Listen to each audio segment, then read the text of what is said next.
the players who can hurt this Spanish back line. I think the key areas, France out wide, Mbappe off the left, Dembele off the right, and how Cucurella and Navas deal in those 1v1 situations.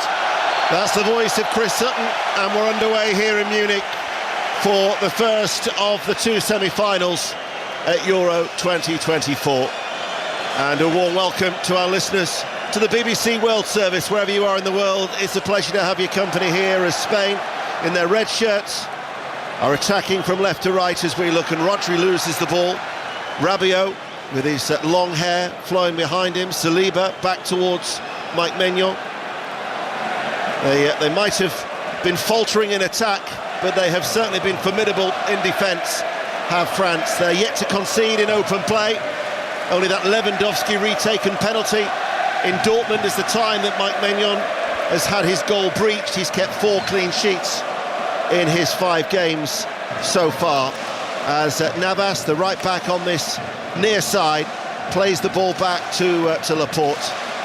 And don't forget as well, live on BBC One, but you've got the option to watch and listen via the iPlayer. And we're also available, of course, on BBC Sounds. BBC Radio 5 Live. Cucurella can't control the ball, goes out for a France throw on their far side, the right. Yeah, it's a careless touch from Cucurella.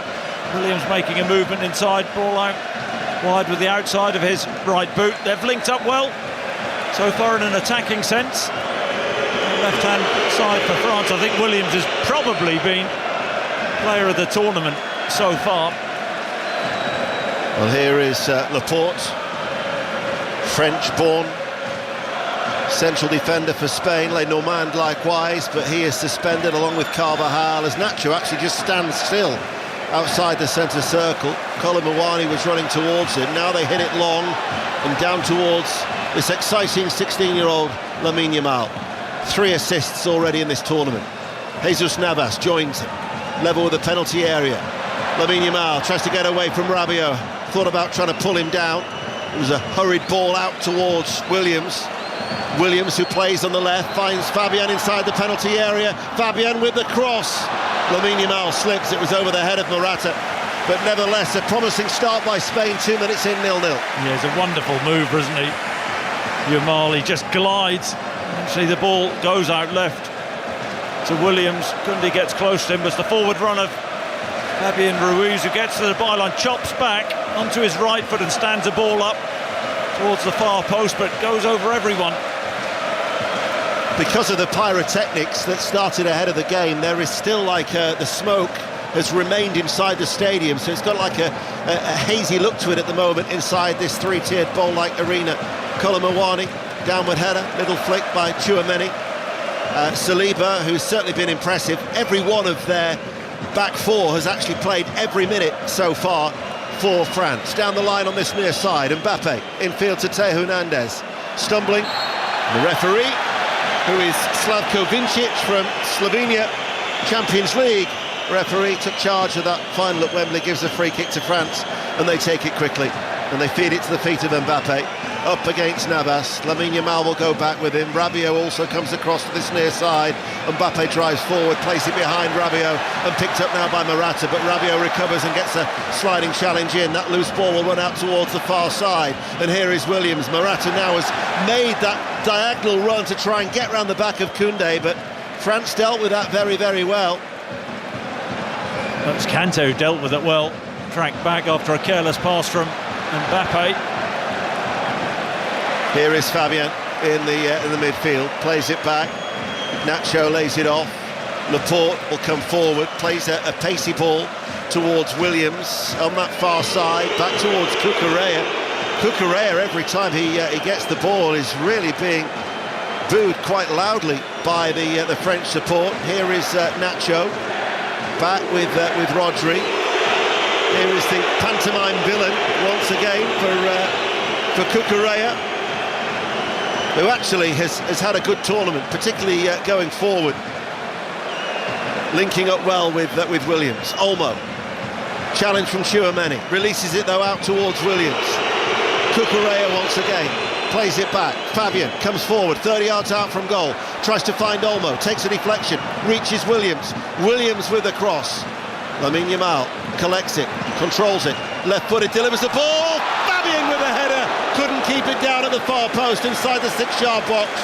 Great movement by Fabian. Scored in a similar position actually against Georgia in Cologne, but just couldn't get over it. I can't believe he's missed this. What a ball from Yamal. Just stood up towards the far post. I think he times his jump okay. Gets up well, just needs to head the ball down. He sees it all the way and heads it over. What an opportunity not taken. He's only 4 yards out. Heads it down on target, he scores. Scored 2 goals so far in this tournament. Got a very good record actually for Spain. Fabian Ruiz unbeaten in all 27 matches, winning 18 and drawing 9. Timing of his run superb though. We're seeing that as a feature of his game throughout the tournament. France in possession. Still 0-0, 6 minutes played, BBC Radio 5 Live. Tchouaméni short of the halfway line. Koundé over on that far side. Cucurella breaks it up. Rodri now will take over. Rodri, he was quickly surrounded by a combination of Kanté as well as Dembele. Out to Williams, his forward ball, Olmo with a touch, looks to feed it into the path of Morata. Tied it up by Upamecano. Here now is Colomawani to Mbappe. Navas did well on the cover. The right back was tucked in. No wonder that Luis de la Fuente says, I've got complete faith in Jesus Navas. So alert. Yes, he was alert. Navas had to be alert. Gets round brilliantly. So all of a sudden it opened up. Mbappe off that left-hand side, making a run centrally. Navas dropped early, matched him all the way, and got there. Mark Chapman earlier had said there are still a lot of red, obviously the wall of red to our left, and we've got the blue away to our right. A lot of white shirts inside this Munich stadium tonight. And a lot, of course, German fans would have been expecting to see their side in this semi-final. And George, our producers, just said it won't be necessarily the French supporters who are booing Cucurella, but it'll be the German fans after the penalty wasn't awarded. The Cucurella handball in Stuttgart. I thought that was the right decision. Yeah, so did I. Here is Saliba. Forward ball. Turn from Colomawani. It was a heavy one from behind by Nacho, who stayed down as the French forward. That's a marker, isn't it, from Nacho? What a daft challenge. Colomawani gets his body in, and then there's a follow-through, and he stumbles. Nacho does, and pushes Colomawani's head into the turf. Rabiot, play back underway. 8 minutes played. This is Dembele, central position midway through the Spain half. Out to Mbappe.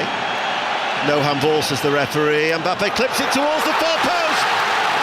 And there is Colomawani with a header. Their first goal in open play at this European Championship in Germany. And France take the lead 8 minutes into this semi-final. 1-0. And we wondered when Kylian Mbappe was really going to turn up in this tournament. The ball is delightful. Right-footed, a wide left area. He stands the ball into a similar position, actually. Fabian Ruiz missed from at the other end. Colomawani peels away at the far post and nods the header in. Absolutely no chance. Unai Simon in the Spanish goal. Ball popped out left. Mbappe just stands the ball up.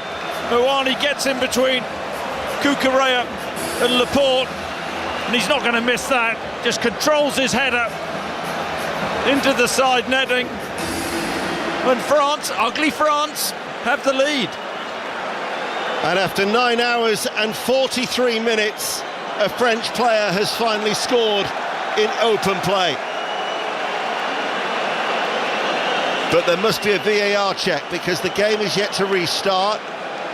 So at the minute, Slavko Vincic, the referee, is being surrounded by the red shirts, and then the goal does stand.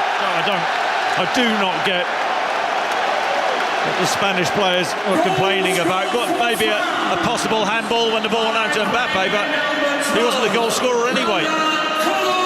So, after the briefest of checks,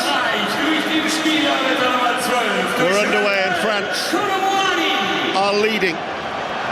However, what I would say about this Spanish side is that they have encountered so many problems. They went behind against Georgia and they came from behind. Went behind against Georgia, and I get that, but this is a French team, a streetwise French team who have been there and done it. This is a different test. Well, this is Navas on this near side, the right. Morata swings it out towards that far side. The bounce for the ball actually kicks quite high. Koundé. They've got to try and get past this strong French defence as well. Cucurella still being hounded by the supporters here in Munich. But Mbappe with the assist, and France lead by 1-0. Spain's record actually in competitive games against France isn't great. They've won 2, they've drawn 2, and they've lost 6. Most recently the Nations League final 3 years ago in Milan.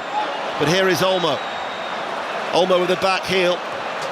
Upamecano gets it away. Navas stabs it back towards Fabian. Feeds it towards Williams, and then cleared away by Saliba. Swept strong downfield. Laporte, because of Kolo Muani's presence, had to go back to Unai Simon. My point being is that they've dealt with adversity. Yep, absolutely. And they won't panic at this early stage. Lamine Yamal on this near side. Navas on the overlap, not required. Back with Olmo. Fabian forward ball. Williams flicks it out towards Cucurella. Left corner of the area. Spain looking for an equaliser. Live on 5 Live, BBC Sounds of the World Service. Every Spain outfield player is in the France half as they play from left to right. Down it goes towards Williams, level with the penalty area. Back towards Cucurella. Certainly it's catching on. Those boos are getting louder and louder every time the Chelsea player touches it. Here is Williams once again, lifts it in, helped on by Fabian. Morata is in there, couldn't get the flick on, and it was cleared by Saliba. Mbappe will just play it out to Teo Hernandez on this near side, the left. 12 minutes played, France lead 1-0. Such clever movement from Fabian Ruiz. Another forward run, flick on at the near post. Morata couldn't quite get there. Saliba, timely challenge. How many times have we said that in this tournament so far? What's fascinating is this will be the story of the first half now. Spain dominating possession, but France, they have that ability to counter-attack and counter-attack at pace. Ball scooped long. Laporte out to Cucurella. Williams helps him out. The ball is going to run out of play for a France throw. From a neutral's point of view, were you hoping that the first goal would have gone towards Spain? I don't think like that, Ian. I'm just totally impartial. Why would I hope that? I thought that's what you said to me on the way to the ground earlier. Kolo Muani down the line to Dembele on the right, inside Rabiot. He's seeing that Mbappe's free if he can find him. Then he was checked and fouled by Navas, and it's a yellow card to Jesus Navas. Well, that's a brilliant foul from Navas, because had Fabio got away from Navas, he would have been able to pop the ball out left to Mbappe, who would have been 1v1 with Unai Simon. But he's now on a yellow card and up against Mbappe. This could be a long evening.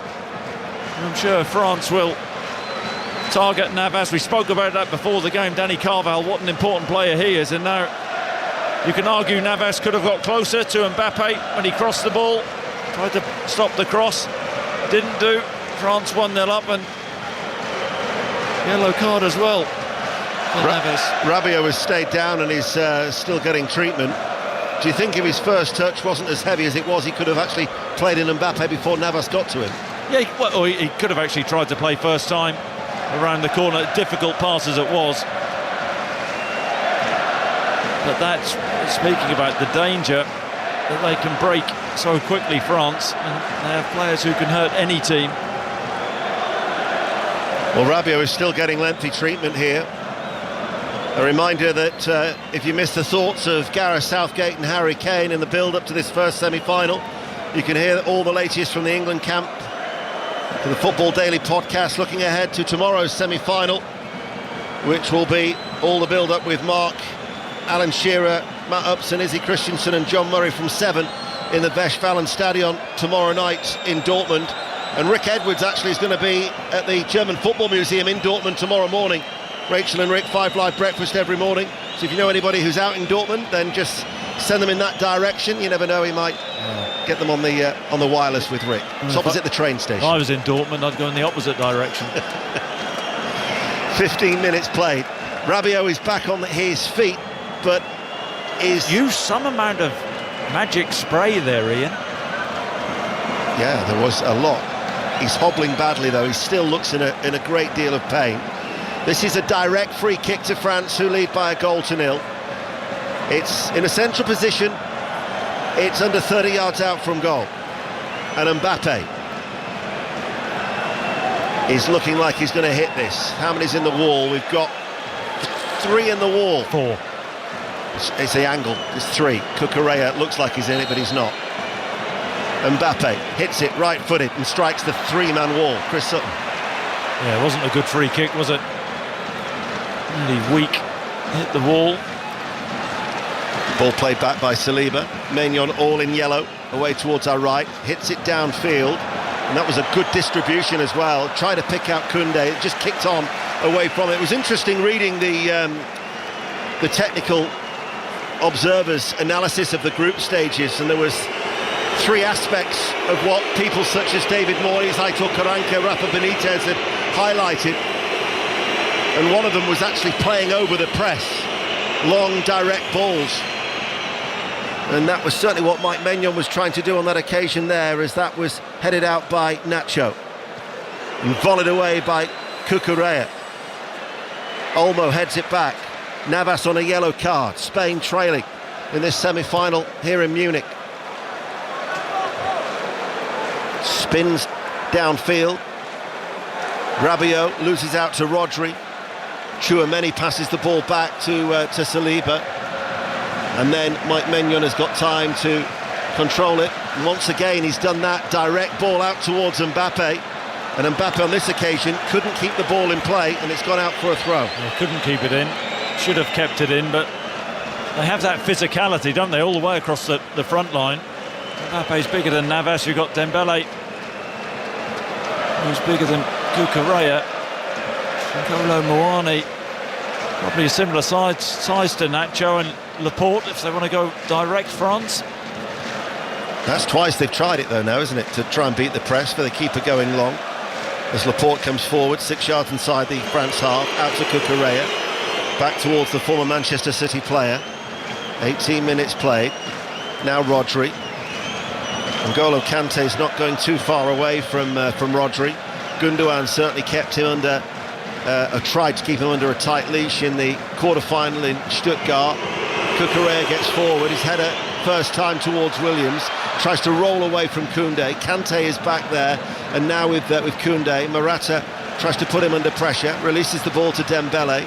Dembele will now run in field and passes the ball towards Theo Hernandez. And Spain all of a sudden have got problems, because Theo Hernandez pushes the ball to the feet of Mbappe. Navas backpedals, Mbappe shoots, takes a deflection, and then falls to N'Golo Muani. Dembele keeps it alive, and then Nacho digs it out and clears it out of play for a throw on that far side. Yeah, and that looks a mismatch. There aren't many fullbacks who can match up with Mbappe, but he cuts inside, is always going to cut inside. Actually, Navas gets back and gets the block on. N'Golo Muani just couldn't quite get the ball under control. Went towards him at pace. He was only 3 or 4 yards out. Kante's chipped the ball over the head of Koundé, and it goes out for a throw. In stifling conditions here in Munich. Been about 30 degrees today here in Germany. I think it's similar conditions for tomorrow as well for the second semi-final, England against the Netherlands. You'll hear live on 5 Live, but there's not much. You've been looking at the German forecast, have you? Yeah, try and see what's in store. Whether to bring a jumper or not to the game as the cross comes in. Navas over his head away from Mbappe. Certainly not a night for a jumper though here tonight, is it? Not yet. It's chilly though. Maybe a bit later. On Sports Extra in 10 minutes, the second women's T20 between England and New Zealand will be getting underway. 9 overs aside. England lead the best of 5 series 1-0. This is BBC Radio 5 Live. Didier Deschamps, your former Chelsea teammate, looking dapper in his suit down below. His side lead by a 0-0, 20 minutes played. What was he like as a teammate? Didn't room with him, did you? We stayed in the same hotel for 3 months. Olmo looks for Morata, comes out to Yamal. Yamal onto his left foot, goes for a curling effort. Oh, what a super goal! What a super goal! And a crowning moment for Lamine Yamal, the youngest ever player at a European Championship, is now the youngest ever goal scorer in the history of the European Championship, and that is a goal to remember for the 16-year-old. What a finish! This is absolutely genius from Yamal. Got such a lovely left foot. He must be 25, 30 yards out. He's got no right to score from there. Gets his head up and just bends the ball in off the far post. It's brilliant. Even Magic Mike can't get to that. Crashes off the far post into the back of the net. It's an incredible strike from the young man. What a way to get Spain level. We have just seen a goal that will be played over and over again for many, many years to come. Bearing in mind that this is the youngest ever player to feature in a semi-final at a major tournament, beating the great Pelé from 1958. It was a left-footed curling effort that clipped the inside of the left post, and he's 16 years of age. It's such an incredible strike. Look, you could argue Rabiot shouldn't let him inside on that left foot, but that's being picky. Lamine Yamal, absolutely breathtaking. Before today, I think he'd had 13 shots on target. And the poise, he knew it, I mean, just incredible. A remarkable finish. Yeah. The accuracy, the bend. Got to take something special to beat Mike Maignan in the French goal. And boy, was that special. 16 years and 362 days. Williams with a corner kick. It's an outswinger. And they weren't fazed by going behind as Fabian swings it in. I think sometimes, as a player and a manager, you can pick the bones out of certain goals and say, well, we should have done this better and that better, but sometimes you've just got to take your hat off to individual brilliance, and that's what that was, that strike from Yamal. Oh, best part of 30 yards out. Rodri wins the ball from Rabiot. Williams in a central position. Williams passes the ball forward. It was with pace as well. He was looking for Fabian. Header out by Upamecano. Bearing in mind that up until tonight, the only goal that France had conceded was a penalty against Poland by Robert Lewandowski in Dortmund. But that was just a breathtaking piece of football, and it certainly had the wow moment because you had the ooh effect as it was shown again on the two giant screens that are either end of the Allianz Arena here in Munich. We're past the midway point in the first half. BBC Radio 5 Live and BBC Sounds. It's 1-1. You shouldn't be doing that when you're 16, should you? I mean, that's outrageous. It really is. He turned 17 the day before the final. Nacho to Yamal. Runs in field. Rabiot goes towards him. Finds Olmo. Olmo now out towards Navas. Navas with the cross. Morata is there. Flying header out only as far as Olmo. Olmo creates the opportunity. It's gone in. It's an own goal. In off Koundé. Dani Olmo though fires it. And all of a sudden Spain, with 2 goals in the space of 4 minutes, have turned it around. And the best team in the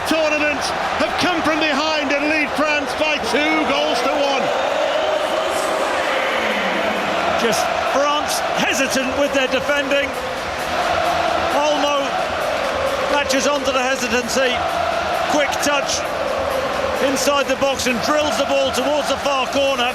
I'm not sure whether it was going in anyway, but it goes in off Koundé. I think maybe it was creeping inside the far post. It was Navas initially with the cross. Saliba doesn't get a great header on the ball, heads it into a central area. Olmo, really good quick two touches, drives the ball with his laces. Oh, I think it may, just having another look, may have been creeping wide. It's debatable, but Koundé ends up right-footed, actually treading on the ball, goes into the back of his own net, and Spain have come from behind. Spain 2, France 1, 26 minutes played and already 3 goals for what is the 6th meeting at a major tournament between these two. As Nacho's high clearance is collected by Dembele. Dembele now running forward, Koundé on the overlap. Dembele won't use him, goes towards the byline, plays it in low, tries to catch out Simon inside his near post, hits the side netting, and it goes out for a goal kick. Told you, didn't know that Spain wouldn't be ruffled. You did.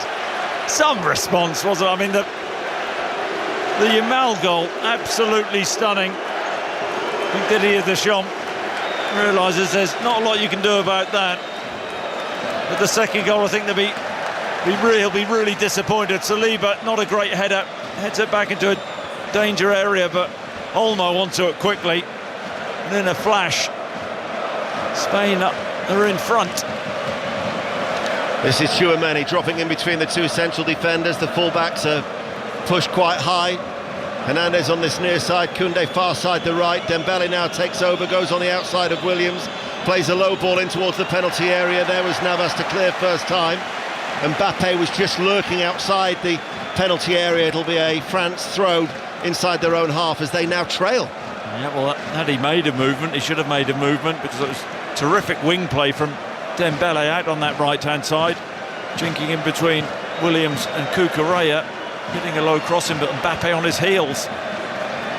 I've got a statistic that you're going to like in a minute, by the way, as Hernandez down the line on this near side, the left, and it is with Mbappe. He looks up, Dembele provides the width, controls it off his right thigh, runs forward now, Cucurella back pedals, Williams has doubled up on him, Dembele into the penalty area, Navas again with a clearance. That was a big up and under. Morata back there helping out, gives away a free kick, backing in, and it will be a France free kick. So that goal by Lamine Yamal was the first of 62 goals that was outside the box since Raul against Slovenia in Euro 2000. The other 61 have all been scored inside the penalty area. Yeah, there was a debate over one of the game we did, though. Yeah, there was, but they ruled it was inside the box. Hence why that statistic still stood. Free kick for France. They go deep. Rabiot will try and keep the ball in play, and didn't succeed. Goal kick, Spain lead by 2-1 as we're approaching the half-hour mark here on a muggy night in Munich. It is, well, you know, the Yamal goal gets them back in it, and that was a moment of magic. And France with the second goal, just seeing Olmo, real clever couple of touches outside of the right boot and just goes for power.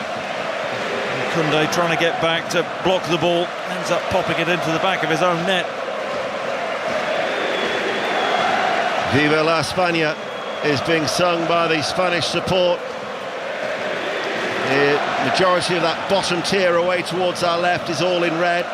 There's a good proportion in the middle tier above them, as Unai Simon gets it to Nacho, runs forward. Lamine Yamal has come deep. Rabiot was trapped with him. The 16-year-old passes it back to Simon. Now with Laporte playing the ball at the back, they work it out towards Cucurella. Cucurella back towards Laporte. France looking to try and press, but Simon feeds it forward to Rodri, and they've beaten the press, and Lamine Yamal now is over the halfway line, and Navas is scampering forward at 38 years young. Now towards Olmo, edge of the area. Olmo tackled by Saliba. Kante feeds it towards Mbappe. Navas has got to get back. Nacho is covering. Rodri's looking to fill in. Mbappe will go in between. Nacho stands him up and then passes the ball towards Fabian. And Nacho, with all of his years of experience at 34, did well. Yeah, and Rodri did well though, didn't he? Getting back, doubling up alongside Nacho. Nacho eventually stopping Mbappe. The voice of Chris Sutton on BBC Radio 5 Live, BBC Sounds and the World Service.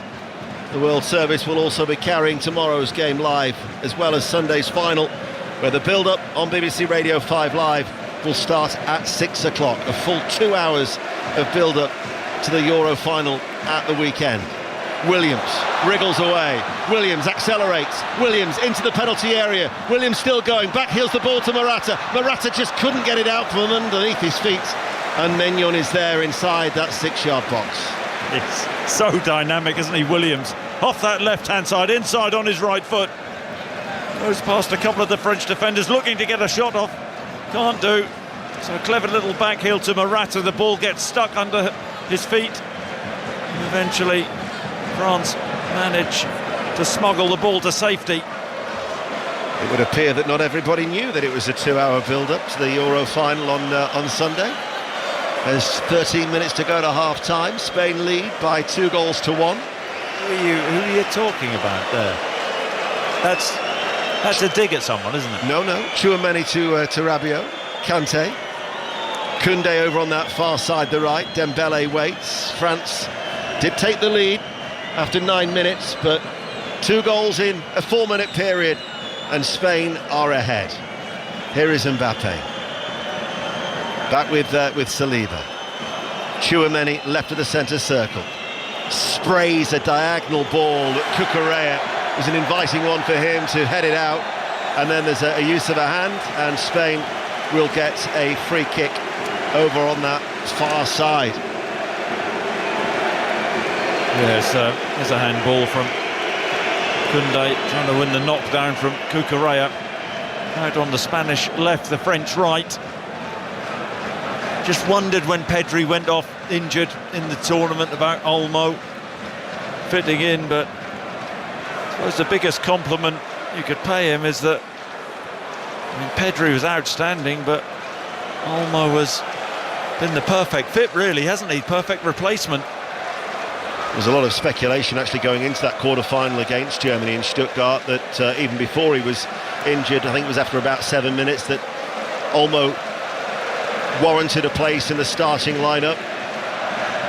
But he's certainly coming well, plays his football in Germany for RB Leipzig, and Spain are in control here with 12 minutes to go to half-time.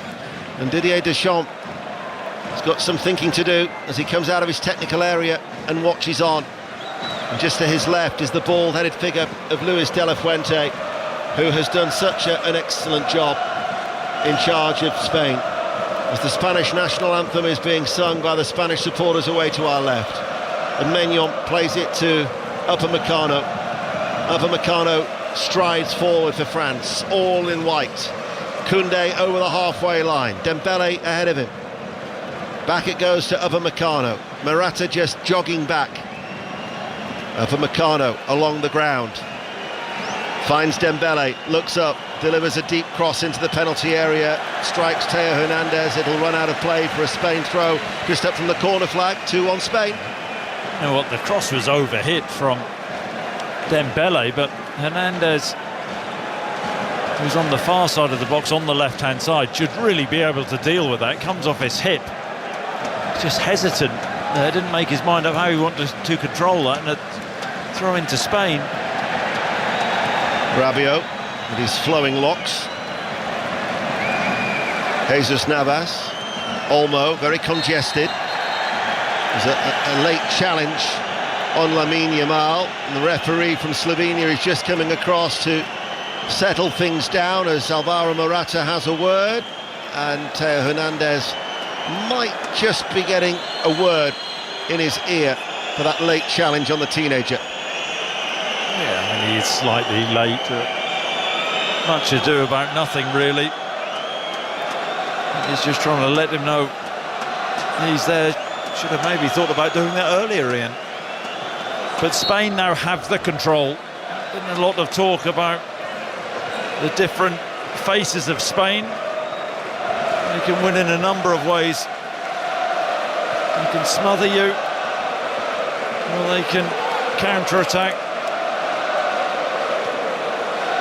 Well, they can certainly excite. Top scorers in this competition, taking their tally now to 13 as Nacho comes forward from the back. Olmo makes a run off the ball. Navas goes on the overlap. Lamine Yamal to Fabian. His shot takes a deflection. Maignan was flat-footed there, and he was relieved to see it with that deflection run wide of his goal, but behind for a corner kick to Spain, who lead 2-1. 5 Live, BBC Sounds and the World Service. Yeah, Yamal off that right-hand side again, running in field, finding Fabian Ruiz a little bit too easily. Didier Deschamps' liking.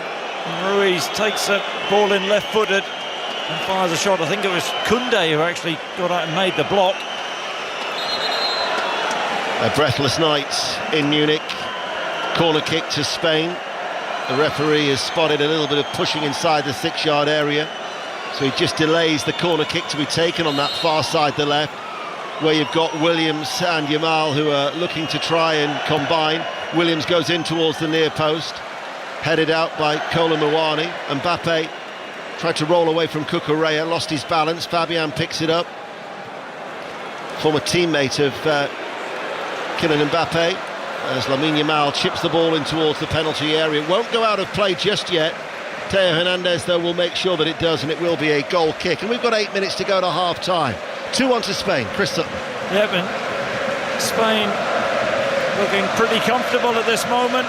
Got the noses in front. And still brave with their presser not sitting off France, who are trying to play out from the back. But they're where they want to be. There's still a Fuentes team. Hernandez rolls it to Rabiot. Rodri just tugging his arm. He does feed it to Mbappe. Spain have got a number of red shirts back as Mbappe out towards Dembele. Dembele cuts in towards the penalty area. Dembele looks for a shooting opportunity, but standing right in front of him was Cucurella, and it's deflected off his shins and out for a corner kick to France. You know what, though? Every time Mbappe gets the ball, it's noticeable that Rodri is getting across, trying to help Navas out. Quick switch from Mbappe. And France eventually win the corner. They make something from this. Still pushing and shoving that the referee has got to sort out. Fabian and Rabiot getting involved around the penalty spot area. Tchouaméni is also there. France in all white, playing from right to left. Corner kick, far side to right. It's an outswinger, headed out well by Laporte. Picked up by N'Golo Kante. Out to Dembele. Shifts it back. Koundé delivers the cross, easily dealt with by the head of Rodri. Only as far as Koundé, back to where it came from. Kante chips it out. Dembele, a few yards in from the touchline far side. Cucurella went to ground, and Dembele was tripped by the already committed Cucurella, and it will be a free kick, not too far away from the right corner of the penalty area as France trail. Yeah, he does catch Dembele. He needs help. Cucurella against Dembele, just like Navas needs help off the other side. Always just one thought in his mind, Dembele, to drive at the fullback. Number of targets here to aim for. Rabiot, Tchouaméni. We've also got Saliba, who's up from the back. Upamecano, who's just taken a couple of steps away from Navas. It's delivered towards Upamecano, tried to get round the back, but Navas was aware of his lurking presence, and a tumbling header concedes the corner kick as Spain lead. He did well, didn't he, little Navas? Diminutive figure at the far post. Upamecano behind him. Corner rolled back to Teo Hernandez, who receives it once more from N'Golo Kante. His cross kept back in play by a back header from Saliba. Olmo's header out, Fabian couldn't get there, Koundé tries to knock it down the line, Olmo goes long, taken on the chest by Williams, and all of a sudden the counter-attack is on here for Spain, and it's Williams. But France have got 4 white shirts back. Williams, curling low ball, Lamine Yamal onto his left foot again, couldn't replicate it, took a deflection behind for a corner kick to Spain, who lead by 2-1 with 5 minutes to go to the break. Yeah, danger, wasn't it? For France, Williams driving out on that left-hand side, is aware enough to get his head up. Kante goes out, as does Koundé, and he switches it to Yamal on the right-hand side. He's trying to always come inside on that left foot and get a shot off, but Hernandez, he injures himself in the process of blocking the shot. Corner kick then to Spain. Far side the left, Yamal and Williams. No, it'll just be Williams, and it's caught very, very well above his head by Mike Maignan, the Milan goalkeeper, who now clears away first time. Cucurella, though, had dealt with that, heads it away, unable for it to reach Dembele. Stabbed forward by Koundé. Kante on the halfway line, Rodri will go towards him, Tchouaméni. Morata running back to help out. Morata, who said this is likely to be his last tournament for what he believes is a lack of respect shown in his homeland towards him. Spain captain, certainly you can't fault his record. It's a goal ratio really not close to being 1 in 2. 36 goals in 78 appearances. 4th highest goal scorer for Spain. Dembele. Koundé comes in field. Navas volleys the ball away. Fabian did well, deliberately hooked it out towards this near side to the right for Lamine Yamal. Do like Fabian Ruiz. Number 8 for Spain. Elegant midfielder as Rodri to Laporte. And Laporte trotting his way towards the halfway line as the French support try and raise their spirits with a French tricolour, many of them waving in the end away towards our right-hand side. But Spain, with a ball possession stats of 56%, are in control, coming from behind, leading by 2-1 here, closing stages of this first half. Don't forget the Wimbledon Day 10 coverage on 5 Live and BBC Sounds, 1 o'clock tomorrow. And also you can check out the Andy Murray episode of the Sporting Giants podcast through BBC Sounds too. There's Theo Hernandez. It's a new ball, wasn't it, from Morata? Free kick to France. Centre forward racing back and giving away the free kick. Just a few free kicks given away from Spain in recent times where they've been slightly careless. Such a sticky night here in Munich. 2 minutes remaining of normal time. Dembele has come across to this near side, the left. It's about a yard in from the touchline. This should be an in-swinger. Upamecano, Tchouaméni, Saliba, Rabiot. They're all in there. Dembele was dipping. Morata actually did well to get it out with a header under pressure. Helped further clear by a Fabian header. Kante to Koundé. Back then to N'Golo Kante inside the centre circle. Theo Hernandez, the left back. N'Golo Kante, whose impressive record at major tournaments, unbeaten in 20, could be coming to an end as Spain have a slender lead.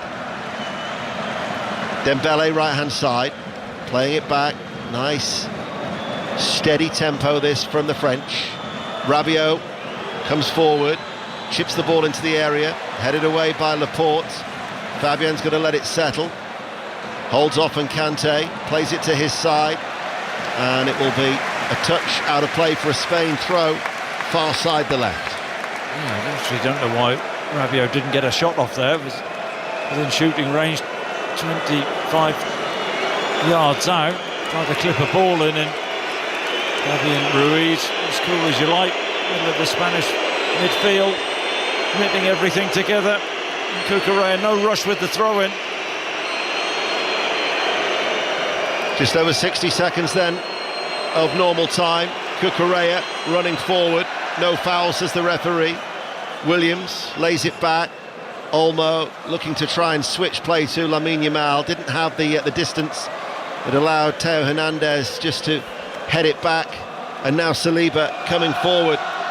Saliba, who had such an impressive season for Arsenal, played every minute of the Premier League last season. Only 2 outfield players did that. Max Kilman was the other one.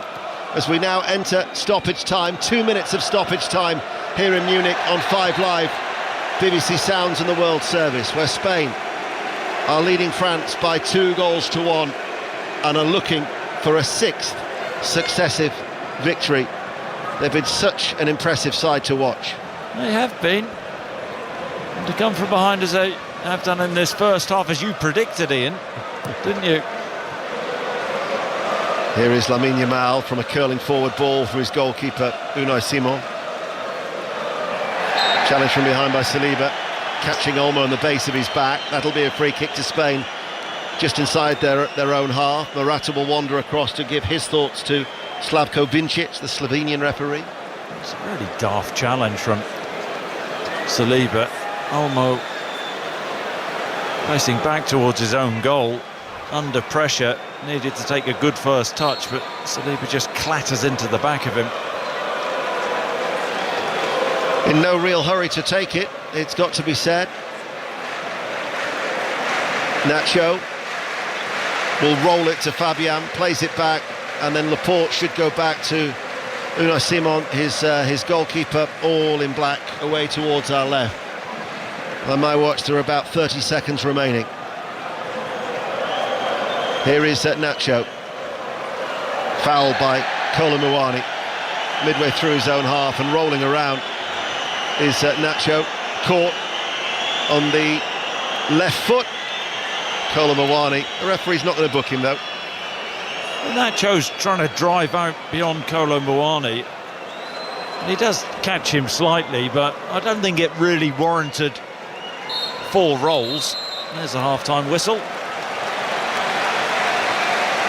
And he's still on his knees, is Nacho. The physio never even made it to the field because our referee decided that was the end of a first half, where we have seen a truly breathtaking goal from an incredible youngster, a teenager in Lamine Yamal, as he got Spain back on level terms after a Kolo Muani header, and then Olmo has subsequently been credited with the goal, despite it initially going down as a Koundé own goal.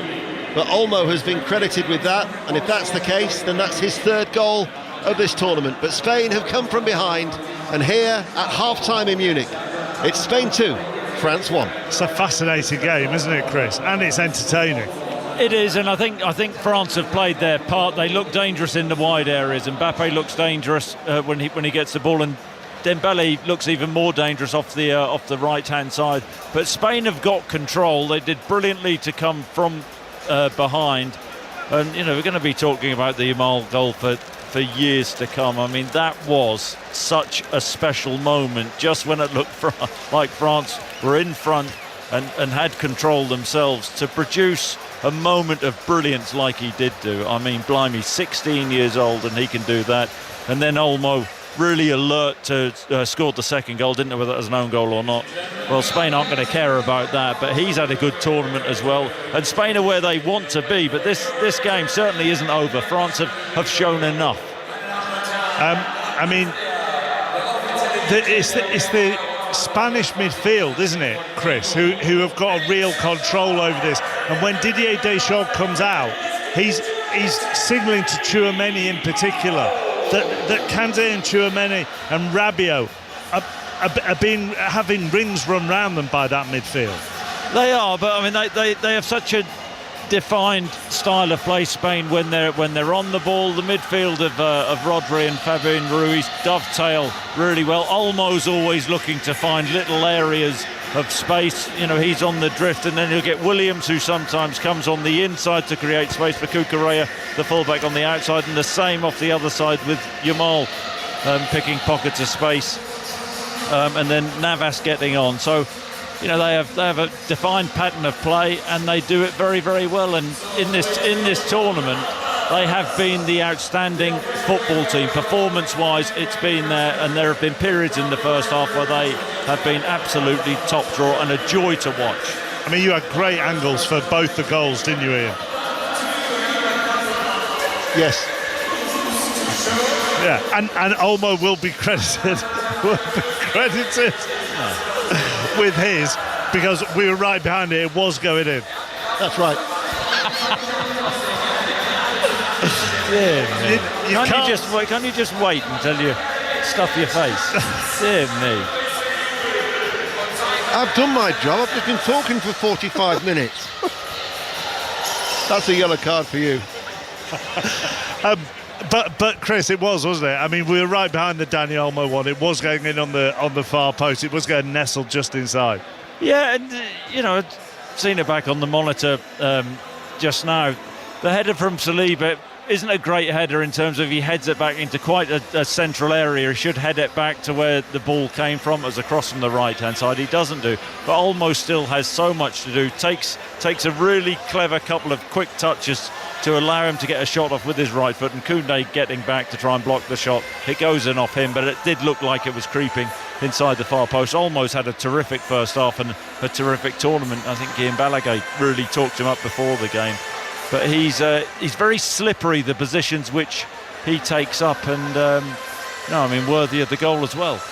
During half-time, we'll head to Wimbledon, where the men's top seed has gone out. This evening, we'll talk about the Americans' choice as Ryder Cup captain as well. And then it will be the second half of Spain against France, with the Spanish leading by 2-1, despite Kolo Muani putting the French up inside the first 10 minutes. You're listening to 5 Live at 9 minutes to 9 o'clock.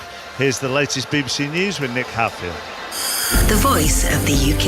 And the home of the Euros and Wimbledon. This is BBC Radio 5 Live. Good evening. Sir Keir Starmer has set off for Washington to attend the NATO summit, his first international visit as Prime Minister. Ukraine is likely to be top of the agenda following an airstrike on a children's hospital in Kyiv yesterday. The UN said it was highly likely Russia is to blame, which Moscow denies. As he boarded the plane to the US, the new Prime Minister had a message for President Putin. This NATO summit is an opportunity for allies to stand together to strengthen their resolve, particularly in light of that appalling attack against Russian aggression.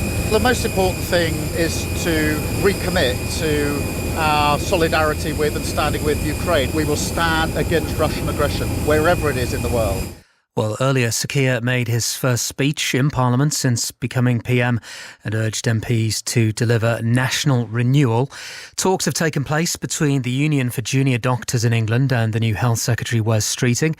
The BMA says there will be more talks next week, and it has no plans for further strikes at the moment in their long-running dispute over pay. Dyson has announced plans to cut nearly a third of its UK workforce as part of a major restructuring programme. That's around 1,000 jobs. And prosecutors in New York say Harvey Weinstein has been investigated over what they call further violent sexual assaults. The film producer is already facing a retrial after his 2020 conviction for sexual assault and rape was overturned in April on the basis that it was unfair. Now the crowd's already coming in. What's going to happen actually when the first ball is bowled? I think that's probably the question.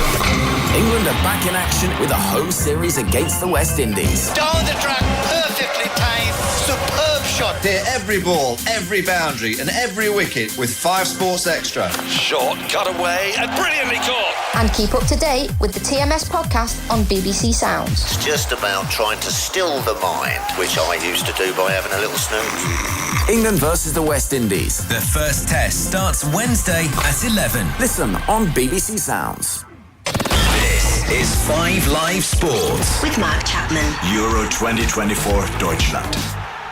Let's go to Wimbledon next here on 5 Live Sport, with the top seed and world number 1 Yannick Sinner being beaten in the quarterfinals by Daniil Medvedev. Here's Gigi Salmon. Day 9 at the Wimbledon Championships, and the big story of the day, I'd say, Naomi Brodie, apart from the fact the weather, the rain that kept falling under the roof on centre court, was the 5-set 4-hour thriller between world number 1 Yannick Sinner and Daniil Medvedev. It was incredible, wasn't it? And I don't think people would have said that was necessarily going to be the popcorn match of the day. Jannik Sinner, so many people's favourite for the title here. What form he has been in, as you say, the world #1 Grand Slam champion now. And he's beaten Medvedev, I think, the last 5 times in a row. And what a fight back it was from Medvedev. Jannik, of course, not feeling 100%. He did have some medical attention at some point as well. That was worrying, wasn't it? The doctor had to escort him off court. Yeah, so maybe just wanted to check his heart rate or blood pressure. I don't know, something that, privacy was wanted for, so took him off the court to have him checked. He was seemingly okay to finish the match. I think sometimes that just shows the character of the player. They're obviously not feeling their best, but an incredible battle from Medvedev. And over on court 1, again the roof was on because the rain was falling. Carlos Alcaraz against Tommy Paul. Now this was a match when people looked at the order of play, they looked at it as a possible upset because Tommy Paul was coming in some great grass court form. Yeah, this for me was the match of the day. This one I had my popcorn ready for. And the first set did not disappoint. It was almost half of the entirety of the match, actually. It was like an hour and 15 minutes. Incredible battle. Some of the rallies were just ridiculous, to be frank. The gets that Tommy Paul was making, he was leaning in on his backhand. He almost had a target down in the backhand corner of Alcaraz. He was just dominating the points. But slowly and surely throughout the match, as it went on, Alcaraz, as he so often does, moving through the gears, and then he just hit this purple patch in the 4th set, and it was just ridiculous. And I think from that moment on, there was just no going back. Over in the women's singles quarter-final side, having knocked out Emma Raducanu in the round of 16, qualifier Lulu Sun had her Wimbledon dream ended. I mean, it's been a phenomenal run through the qualifying competition by Donna Vekic, her first Grand Slam singles semi-final at the 43rd attempt. Incredible, isn't it? What a story. And for so long she's been known as a grass court lover. She's so good on this surface. She always has really consistent results, but never a huge run here at Wimbledon. I think she last made the quarterfinals 10-ish years ago. It was a long time coming, this semi-final, and it meant so much to her. She was so emotional, and she played brilliantly today because we all know how well Lulu Sun can play. We saw it against Emma Raducanu. And Jasmine Paolini is having the year of her life. Before this year, she had never been to the second week of a Grand Slam. Roland Garros, she'd never been to the second round. She got to the final. She'd never won a tour level match on grass until this year, and she's in the semi-finals. It's crazy, isn't it? She kind of won Dubai, and it was like out of nowhere. How's Paolini just won that tournament? And she knew something we didn't. I think that's for sure. But she said the only thing that's really changed is her belief. She walks out on court knowing that she can compete and beat anybody out there, and it's just changed her approach to the matches. She commits to her shots a bit more. I think she's less nervous. She's going out there to win, not just to be there, not just to be out there on the court. And I think she's one of the most dangerous contenders for this title. Oh, there's a bold prediction. She came through straight sets against Emma Navarro. By the end of tomorrow, and it doesn't matter about the weather because we have the roofs on Centre and 1, we will have the semi-final lineups complete, and our coverage from Wimbledon kicks off at 1 o'clock Wednesday afternoon. Let's switch our attention to golf, and Keegan Bradley is the choice to be US captain for the 2025 Ryder Cup. He's been speaking for the first time today about the job. Our golf correspondent Ian Carter is with us. This comes out the blue, doesn't it?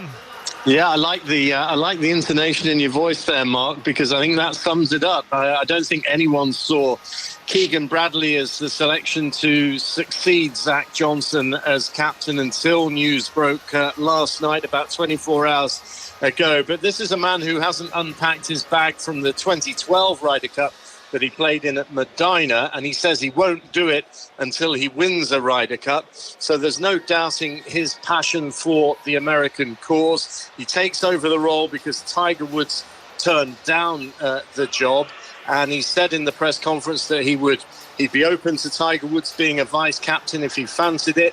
Didn't think Phil Mickelson, who was a partner to Keegan Bradley back in 2012, would be interested. But a fascinating selection by the Americans, just 38 years of age, the youngest since Arnold Palmer did it in the 1960s as a 34-year-old. Do we know why Woods turned it down? Yes, so he's basically cited the amount of work that he's having to do on the policy board of the PGA Tour, and says that he wouldn't be able to give enough attention to the role of Ryder Cup captain. He doesn't rule out being a captain in the future, but his priority at the moment is sorting out the whole LIV schism that is in the game at the moment. So he's heavily involved in the negotiations with Saudi Arabia on the PGA Tour's board. And of course, Liv is going to be a big factor in Keegan Bradley's captaincy. And I thought it was very interesting today when we heard from him that he said that Liv players will be treated for the next Ryder Cup very fairly. He made it clear that if there is an American Liv player deemed good enough to play, well, then they'd be in his team. I'm going to have the 12 best players on the team. I don't care where they play. So we have a mission to win this tournament. I'm not worried about the live stuff. I want the best players on the team. By the time we get to Bethpage in 2025, we have no clue how the layout of the golf world's going to be. As it comes to going to live events, if there's guys that are on the fringe, I'm willing to do that. I've only been the captain for 2 weeks, and we haven't really even gotten the real points started, which start next year. So I'll have to wait and see how everything shakes out. And my biggest concern is having the best players on the team. And just very quickly, and as the teams make their way into the tunnel here in Munich, I mean, he could have been on this team as a player, let alone anything else. And he doesn't rule out being a playing captain. He made it clear that as a number 19 in the world, his ambition is to play in this match. So that brings an added dimension as well, especially when you consider that he's not even been a vice-captain in the past. He has no experience whatsoever in terms of leadership. He's been regarded as a loner in the past. It really is an extraordinary appointment, I think, this, Mark. And it's going to be fascinating to see how the next year plays out and then how it plays out at Bethpage in September next year. Good stuff, Ian. Thank you very much. Ian Carter, our golf correspondent, on the news that Keegan Bradley will be the US Ryder Cup captain in 2025. Both teams are back out. From a neutral point of view, we just want more of the same. Spain lead by 2-1. Let's join Chris Sutton and Ian Dennis. I agree with that. Neither side has made a change at half-time. Don't forget, you can listen to our 5 Live coverage and also watch at the same time through BBC One, the BBC iPlayer. And tomorrow, for the coverage of the second semi-final in Dortmund, England against the Netherlands, you can always still sync up the pictures and able to listen through your smart speaker, or just ask it to play BBC 5 Live. So neither side has made a change. So Simon in goal as we're back underway. Navas, Nacho, Laporte and Cucurella for Spain. Fabian Ruiz, Rodri and Olmo. Lamine Yamal, Williams and Morata. Red shirts, navy shorts with a little flash of yellow, playing from right to left as we look against the French side that is all in white and has Maignan in goal. The back four of Koundé, Saliba, Upamecano and Hernandez, Rabiot and Kante, Tchouaméni, Dembele, Mbappe and Kolo Muani. Kolo Muani gave France the lead after 9 minutes. Yamal with a stunning goal, equalised after 21. And 4 minutes later, what was an own goal from Koundé has since been credited to Dani Olmo after 25 minutes, as Morata plays the ball through to Fabian, and Williams can be away here, and Koundé has got to come out, and the goalkeeper's come off his line, and Williams tries to get there first, but Mike Maignan did ever so well, sliding, lifting the ball up, and then springing back to his feet to clear it away downfield. Well, it was magic, Mike, in the end. For a moment, it looked like it would be tragic. Mike took a massive chance on the right-hand side, halfway inside his own half, coming out and actually winning the challenge at full stretch against Williams, who actually got a touch, and had he gone round him, that would have been it, probably. I think he's pulled a hamstring. He's gone down, he's on his haunches at the moment. He's injured, the French goalkeeper. I mean, it was an electrifying burst out of his goal line. He's still testing that hamstring on what looks like his left leg. N'Golo Kante, Kolo Muani, Koundé, Dembele on this near side, cross takes a deflection. That was an awkward one to gather in by Unai Simon. He's still feeling it. Yes, he's hobbling around, but that was crucial. He won that challenge. He's in Dembele. Good first touch in the wide area out of his feet. Cucurella doing his job and getting a block on the cross, and Simon gathering. Nacho clears. What was interesting at half-time was that Daniel Vivian, who's a defender for Spain, was going through quite an extensive warm-up. The Athletic Bilbao central defender, he turned 25 last Friday. Magnon's all right, by the way. He's just given the thumbs up to the French bench down below. We are sat behind the French dugout here in Munich. We've got a lot of the family and friends of the French players who are just sat in front of us, as Fabien plays for Paris Saint-Germain to Laporte, hits the ball downfield, and Maignan doesn't have to come out of his penalty area, kicks off the surface, and he gathers it in at around chest height. Spain 2-1 up. Chris Sutton early in the second half. Yeah, always have those runners in behind Spain. Williams there off the left-hand side when France play with a high line. Not to have that threat. A lovely balance to the play. So, with your predictions on the BBC Sport website, who did you choose for today's game? Well, you knew who I chose. I went for France before a ball was kicked in the tournament, so I had to go for them, Ian. So you've only got 26 out of 48 right so far in the tournament on the BBC Sport website. That's a success rate of 54%. Olmo, forward. Man over if he can play him in. It's actually Navas who delivers the first-time cross, and Koundé with a back header.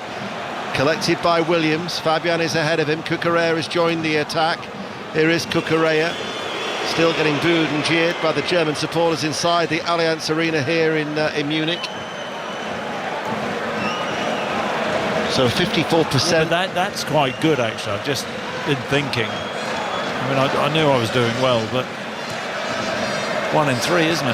Not 54%. I'll explain in a minute. With 3 options, you can only choose one result here. Ball goes back from Cucurella. 54% is excellent from me. For you? From me.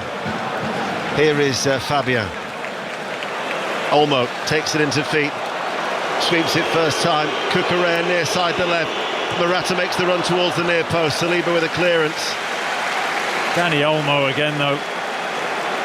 He just drifts, picks up a lovely position in between the French back four and the French midfield. He feeds the ball to Cucurella, who's marauding on that left-hand side, cross cut out of the near post. Here is Cucurella down the line for Williams, and it will be a Spain throw, 10 yards up from the corner flag. Spain leading 2-1, attacking from right to left as we look. All I'll know this is if I got 56% in my school exams, and I did on many occasions, it came with the message, must do better, can try harder. Cucurella goes back with a throw to Laporte. But talking more importantly of win percentages, since the start of 2023, Spain under Luis de la Fuente have a 79% win ratio. They've won 15 out of his 19 matches. As Laporte strides forward, out towards Williams, down by the byline. Koundé stands tall, gets a foot in, and last touch off Williams. It'll be a France throw deep inside their own half, still trailing early in the second period here on 5 Live. Yeah, as soon as Williams receives the ball there, Koundé's out and trying to smother him. Kanté charges forward, Fabian goes with him. Cucurella back to help out. That's the sort of work ethic. Look at that, 3 red shirts surrounding Kanté. Fabian, Rodri and Cucurella, as Cucurella kicks the ball away. Kanté complains. They do work so hard off the ball. 2 balls on the pitch. As the throw from Koundé, Upamecano to Tchouaméni. To Saliba. Left of the centre circle on that far side. Banging of the drum from the French support. Mbappe comes onto the ball, left corner of the penalty area. Yamal helping out with Navas. Delivers the cross deep inside the penalty area. Brought down effortlessly by Dembele. Dembele now, his cross too close to Simon. Yeah, needed one of the French forwards to make it run across the near post. Bit of danger, Dembele. Lovely first touch to kill the ball. The deep cross from Mbappe. And Cucurella shuts him down, arms behind his back. Mbappe's not wearing the face mask. Here is Koundé in field. I'm going to ask you your thoughts on Kylian Mbappe in a moment as Koundé rolls it in. Laporte stretches, does go behind. Corner kick. What about Mbappe? Corner kick to France. Yeah, it's what he feels comfortable with. He feels comfortable enough not to wear the mask. I understand it probably does affect his peripheral vision. There's a reason why he doesn't want to wear it. Dembele waits to take the corner kick on this near side. It's an outswinger, and the header from Tchouaméni was down into the ground and straight at the goalkeeper, Unai Simon. He gets up well, Tchouaméni. In and around the penalty spot, free header, big leap. Oh, he's got to be hitting the corner there. Down into the floor. Simon grateful, and that header straight at him. Here is Laporte. Oh, Laporte's done well. He goes past Dembele and Kolo Muani. And now Cucurella on this near side, the left. Runs in field, 25 yards out from goal. Olmo backpedaling into space. Cucurella into a central area. Olmo, Yamal on the overlap. Navas just sold him a little bit short and allowed Theo Hernandez to take it away from his fellow number 22. Rabiot, though, is under pressure from Morata and Yamal. Free kick, France take it quickly. Still trailing, 9 minutes into the second half on BBC Radio 5 Live. The build-up tomorrow from the Westfalenstadion in Dortmund. Alan Shearer joining Matt Upson, Izzy Christiansen, John Murray, and hosted, of course, by Mark Chapman tomorrow night for the second semi-final. Here is Dembele on this near side, the right. Cucurella backpedals into his own penalty area. Dembele, Rodri again, breaks it up inside his own box. Doesn't go out of play. Kept in play by Koundé. Now this is Kante. Back to Saliba. Forward of the centre circle. Rabiot central area. Away from one challenge. Runs away from Rodri. Along the ground, finds Koundé with the pigtails. Delivers the cross. Headed out by Nacho. Yamal comes back to help out. And then Yamal being penned in by Theo Hernandez, and it will be a Spain throw-in down by the corner flag, far side, 10 minutes into the second half, still 2-1. Yep, they're showing a bit of fight though, aren't they? The French taking the game to Spain, pushing them back. Rodri, Fabian Ruiz, centre of that midfield, really working hard to make sure they're getting across to help the full-backs out. Against Dembele and Mbappe. Lamine Yamal hit it first time. Morata coming from deep gives chase. Upamecano sees it back. They might have chopped and changed the midfield and the front three, but every one of that back four in front of Mike Maignan has played every minute for France in this tournament so far. But Spain, who progressed from 4 out of 5 Euro semi-finals, the only exception was the last Euros when they lost on penalties to Italy. They are leading here 2-1. Saliba. Kolo Muani tries to lay it off. Spain, though, dispossess him. Rodri, square ball. Fabian looks to get it away early. Looking towards Williams with his pace. Koundé struggling to deal with the pace of Williams, but does succeed with a back pass towards his goalkeeper. So many fascinating aspects to this game. Yeah, they're so slick in the middle of the park, though, aren't they? Rodri and Ruiz to release Williams. Navas had stayed quite narrow. Mbappe now running in on that left-hand side, looks for the shooting opportunity. It's almost as if Navas is saying, I'll let you have that space. And then the shot in the end was low, and it was straight at the keeper. Yeah, he comes on the inside again. Does Navas. Nacho gets out to the ball as well from an acute angle. Mbappe fires straight at Simon. Navas has just got a slight problem at the moment, so there's a stoppage in play. And we did say that he had that extensive warm-up during the game. Daniel Vivian, 24-year-old, 25 last Friday, the Athletic Bilbao defender. So he is going to be coming on. And Navas, who is Spain's oldest player at a major tournament, has done his job well. And to think, a sole survivor of the 2010 World Cup and their Euro success 12 years ago, Jesus Navas has done his job very, very well for almost an hour. Yeah, he's been gutsy, hasn't he? And you could question whether he could have got a little bit closer to Kylian Mbappe when he crossed the ball for Kolo Muani to head in. He stuck to his task. He's hobbled off. That'll be interesting to see whether Vivian goes to right back or Nacho. It looks like Nacho's going to go out in that right back position. Vivian the right centre half. So Vivian, as we've got a pitch invader coming on. He's running on. He's doing a little selfie. He's got 4 or 5 stewards, one of them arriving at pace. And he was aiming straight towards Mbappe. And he's been tackled by 6, 7 stewards. The security, when it happened against Cristiano Ronaldo 7 times, when we were in Dortmund, Portugal against Turkey, the security was heavily criticised then. Again, he still got to his intended target for that selfie with Mbappe, didn't he? Some of the security guards running onto the pitch absolutely flagging. And what's your point? They need to work on being quicker off the mark here, and that's my point. You see Messi's bodyguard, watch him, blimey. So Vivian is on.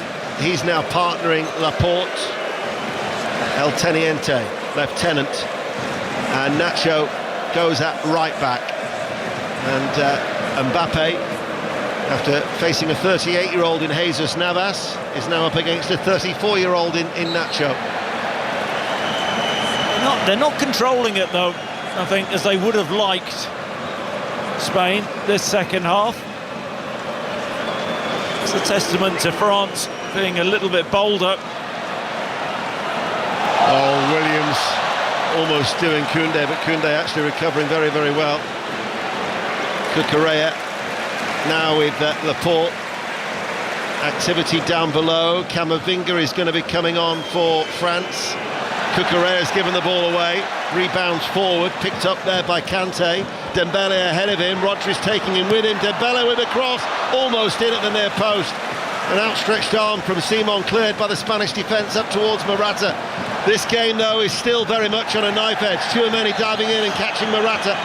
That'll be a free kick. Morata riding around. Tchouaméni has spoken out of turn and is now shown a yellow card. Well, it was... I don't know whether he's booked for dissent, but I suspect he'll be booked for the challenge. It's a reckless challenge.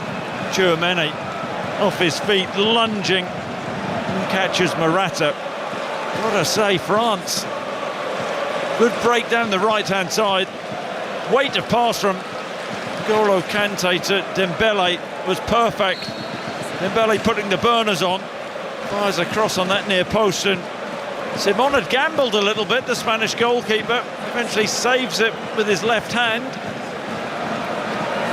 Well, we're going to be having a triple change by Didier Deschamps.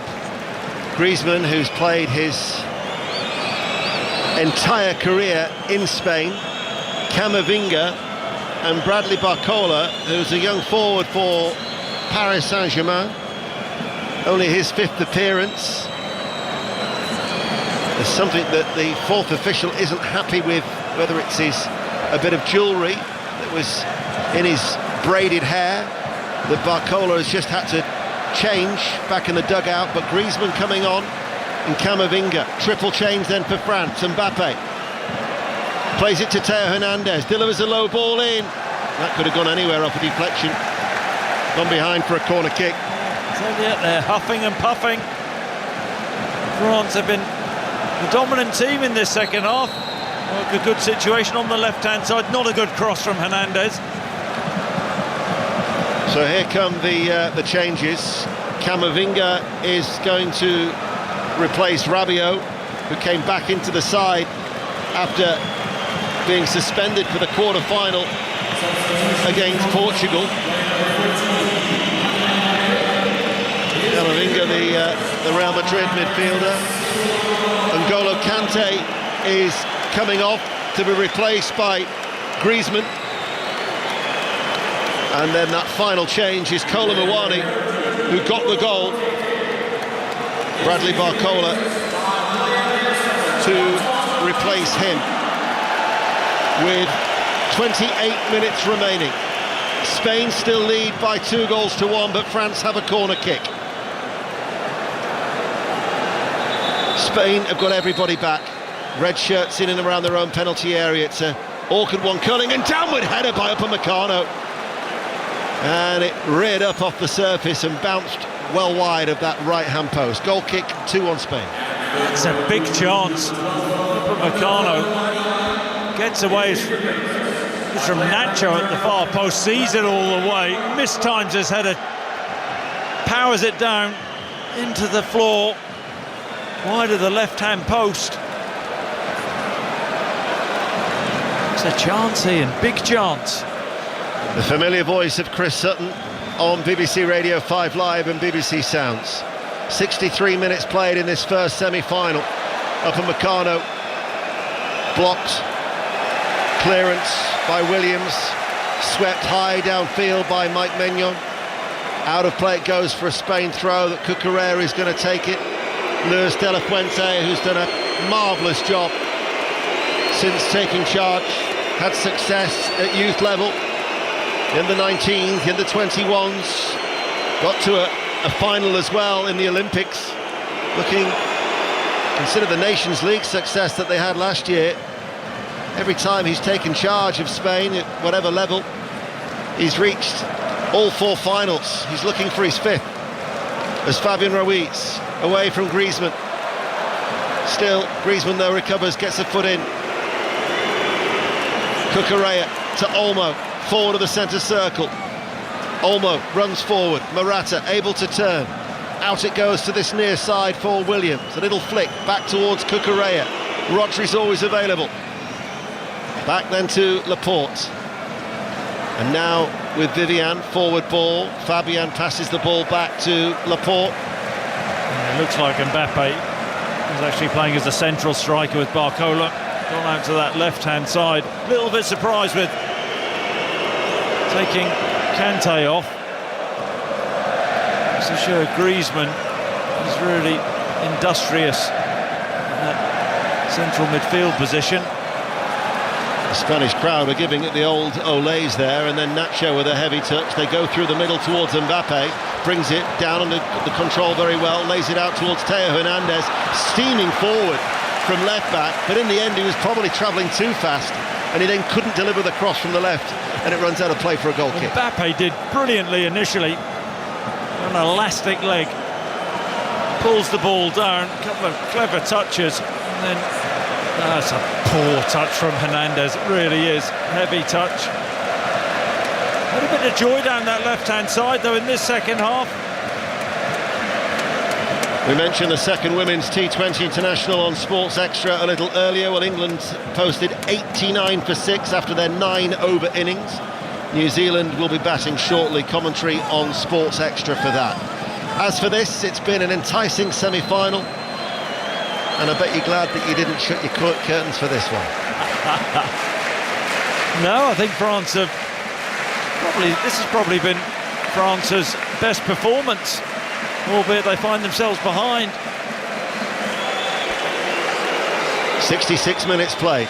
Simon, the Spanish goalkeeper. Vivian, the substitute, plays a short forward ball, then gets it back from Fabian. And then he looks for that ball over the top.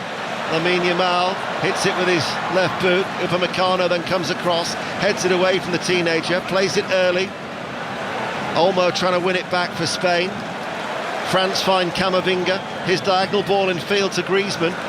Instinctively he plays the ball out towards Koundé, who's onto it, and then he hits the ball first time to Dembele over the halfway line.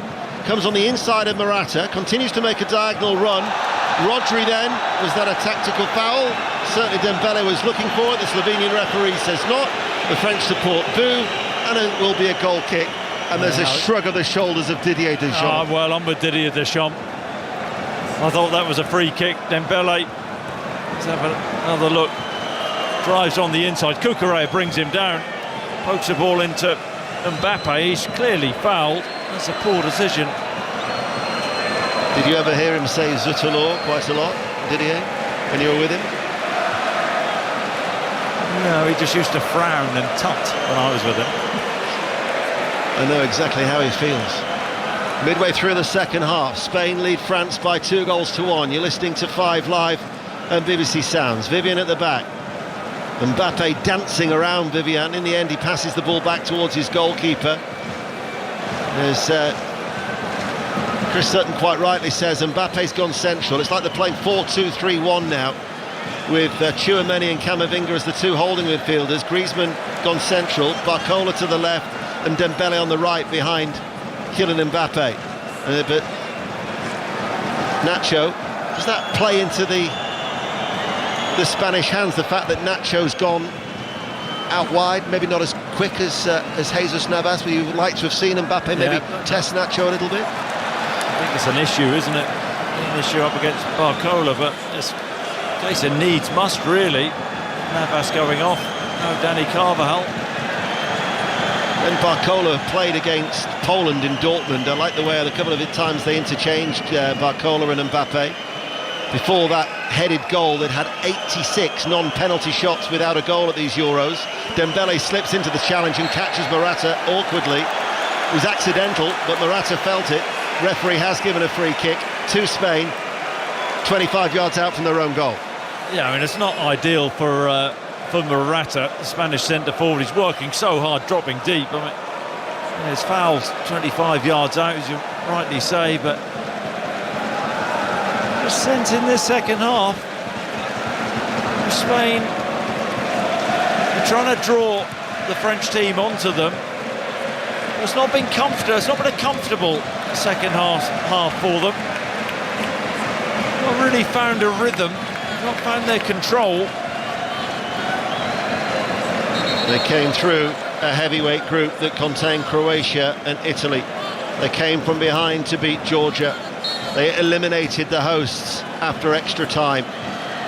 And Spain, who throughout all of that, the best team at this tournament, are leading 2-1 with just over 20 minutes remaining. And Cucurella finds Williams, and Williams now once again has got a bit of room to run into. Cucurella offers the support. Dembele's gone with him. He gets the block in. Koundé comes across, clatters it downfield.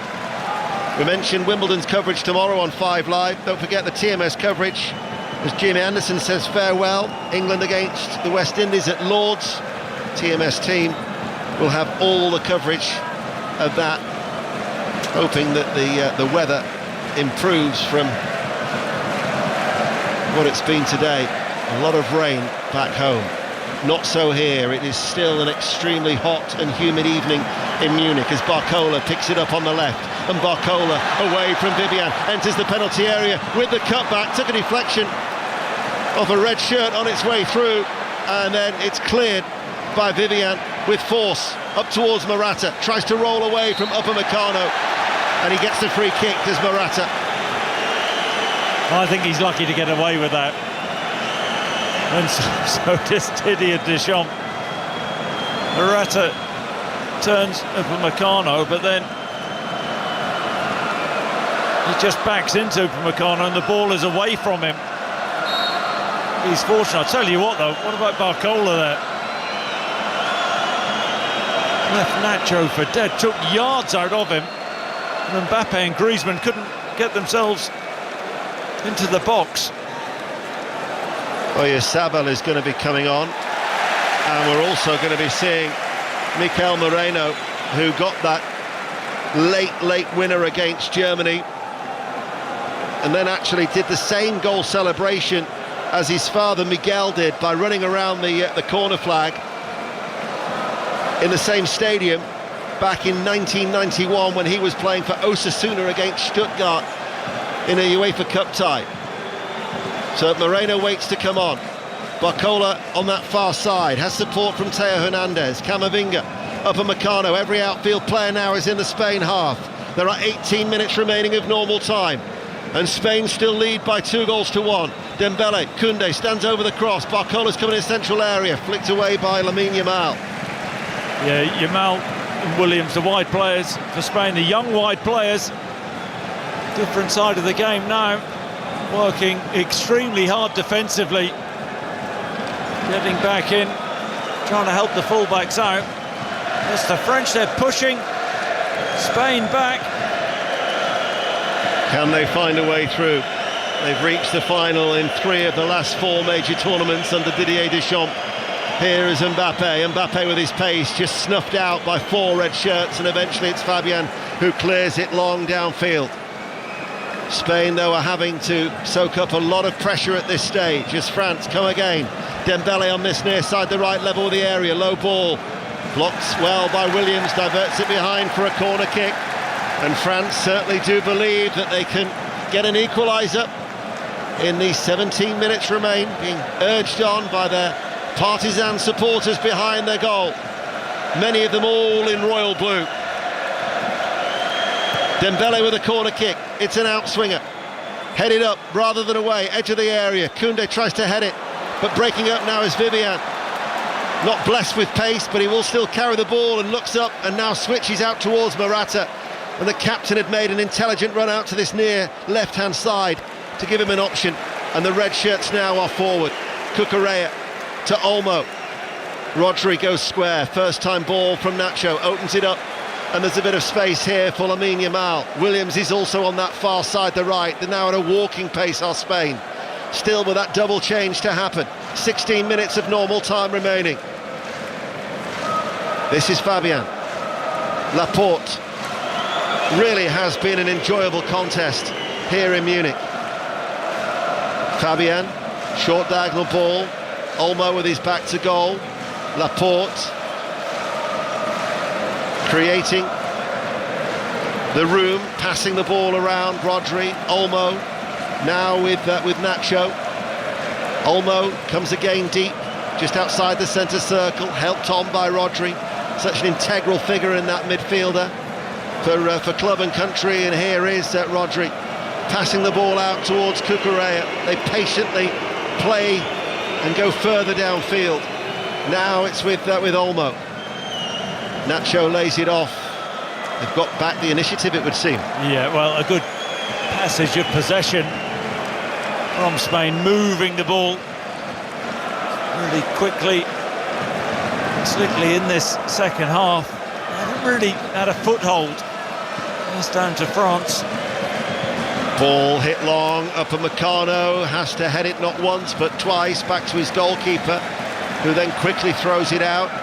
Oyarzabal and Moreno still wait to come on. 2 disciples of Luis de la Fuente from his success at youth tournaments in years gone by. Barcola prods it back, Griezmann coming forward. Griezmann looks up, delivers a ball that is knocked back by Dembele, but there's nobody there. Fabian is there, that was a loose ball.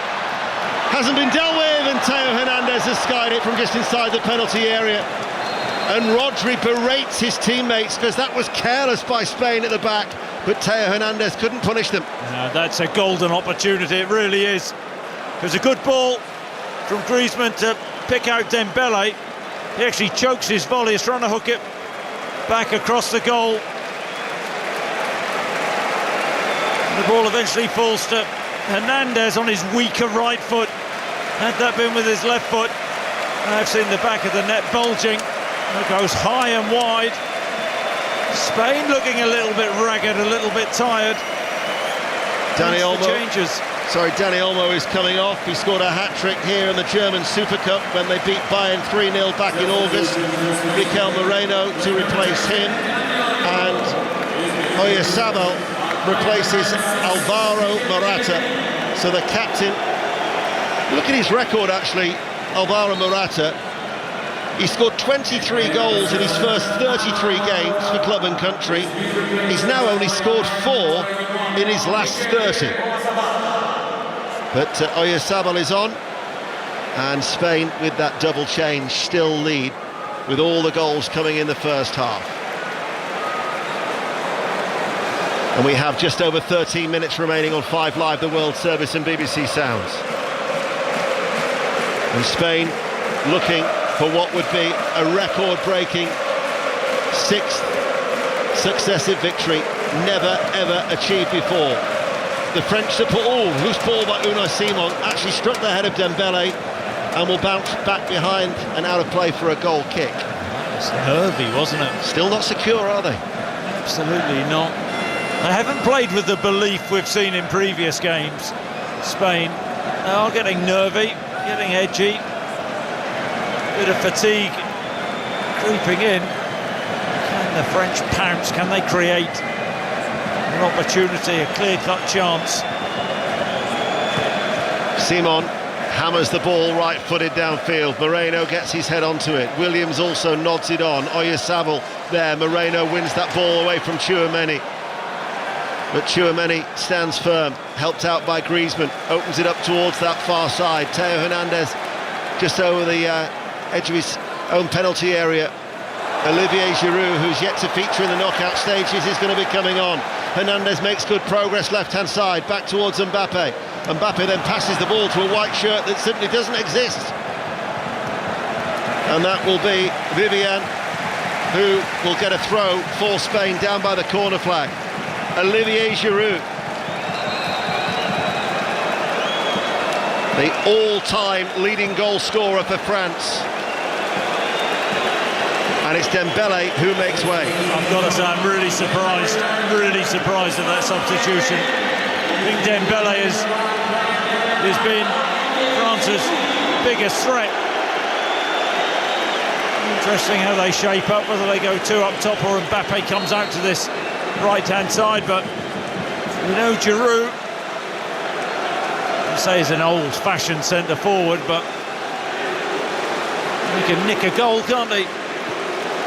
Well, it's his fourth appearance at this tournament. All of them have been off the bench. Now 37 years of age, the former Arsenal and Chelsea player. Didn't do too bad either for Milan in the season that's just gone. 17 goals in 47 appearances as they finish runners-up in Serie A. Well, they've got 11 minutes remaining to find an equaliser. Otherwise, it's au revoir. And vamos España. Berlin, their next destination for Sunday's final.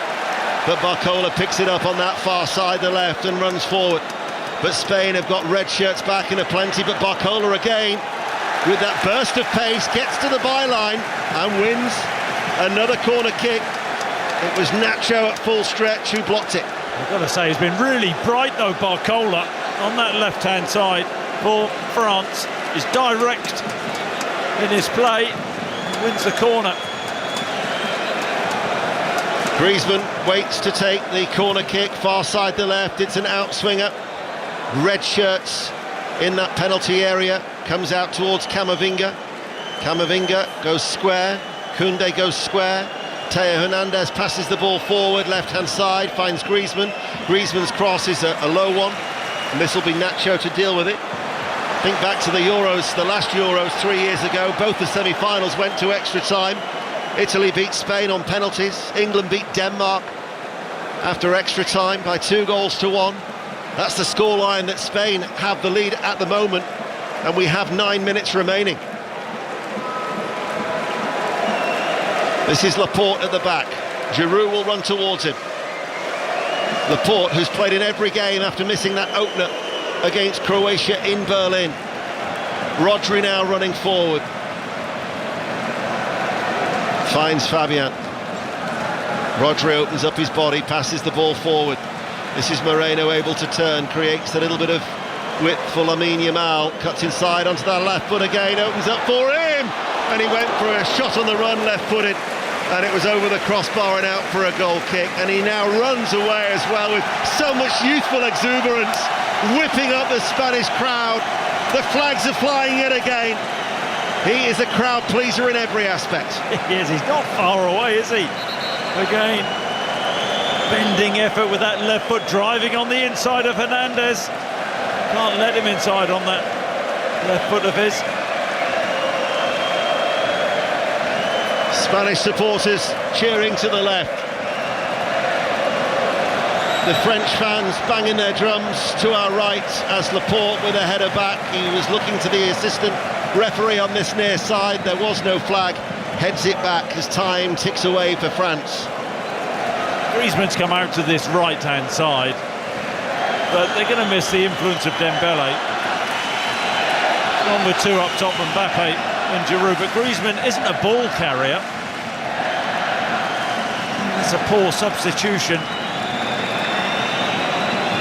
Maignan goes long. Griezmann has made the run through the middle. The referee, though, has blown his whistle because Laporte is the one down holding his head. The French bench not impressed. The fourth official has to tell them to just settle back down. Bit of blood there. Ran into the shoulder of Giroud.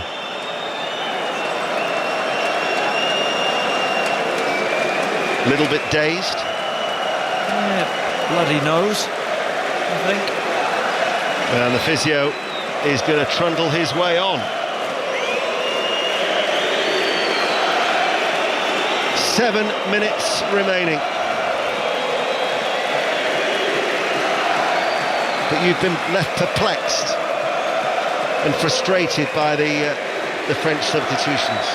Look, I think Dembele, over the course of the game, has been France's biggest threat. I can understand getting Giroud on, but they now seem to lack that threat on the right-hand side. Dembele, a ball carrier, a dribbler. Griezmann's a clever footballer. You just can't really see them being such a threat off this right-hand side. Barcola on the left. He's been quite direct in this second half, but they need to create something and find something.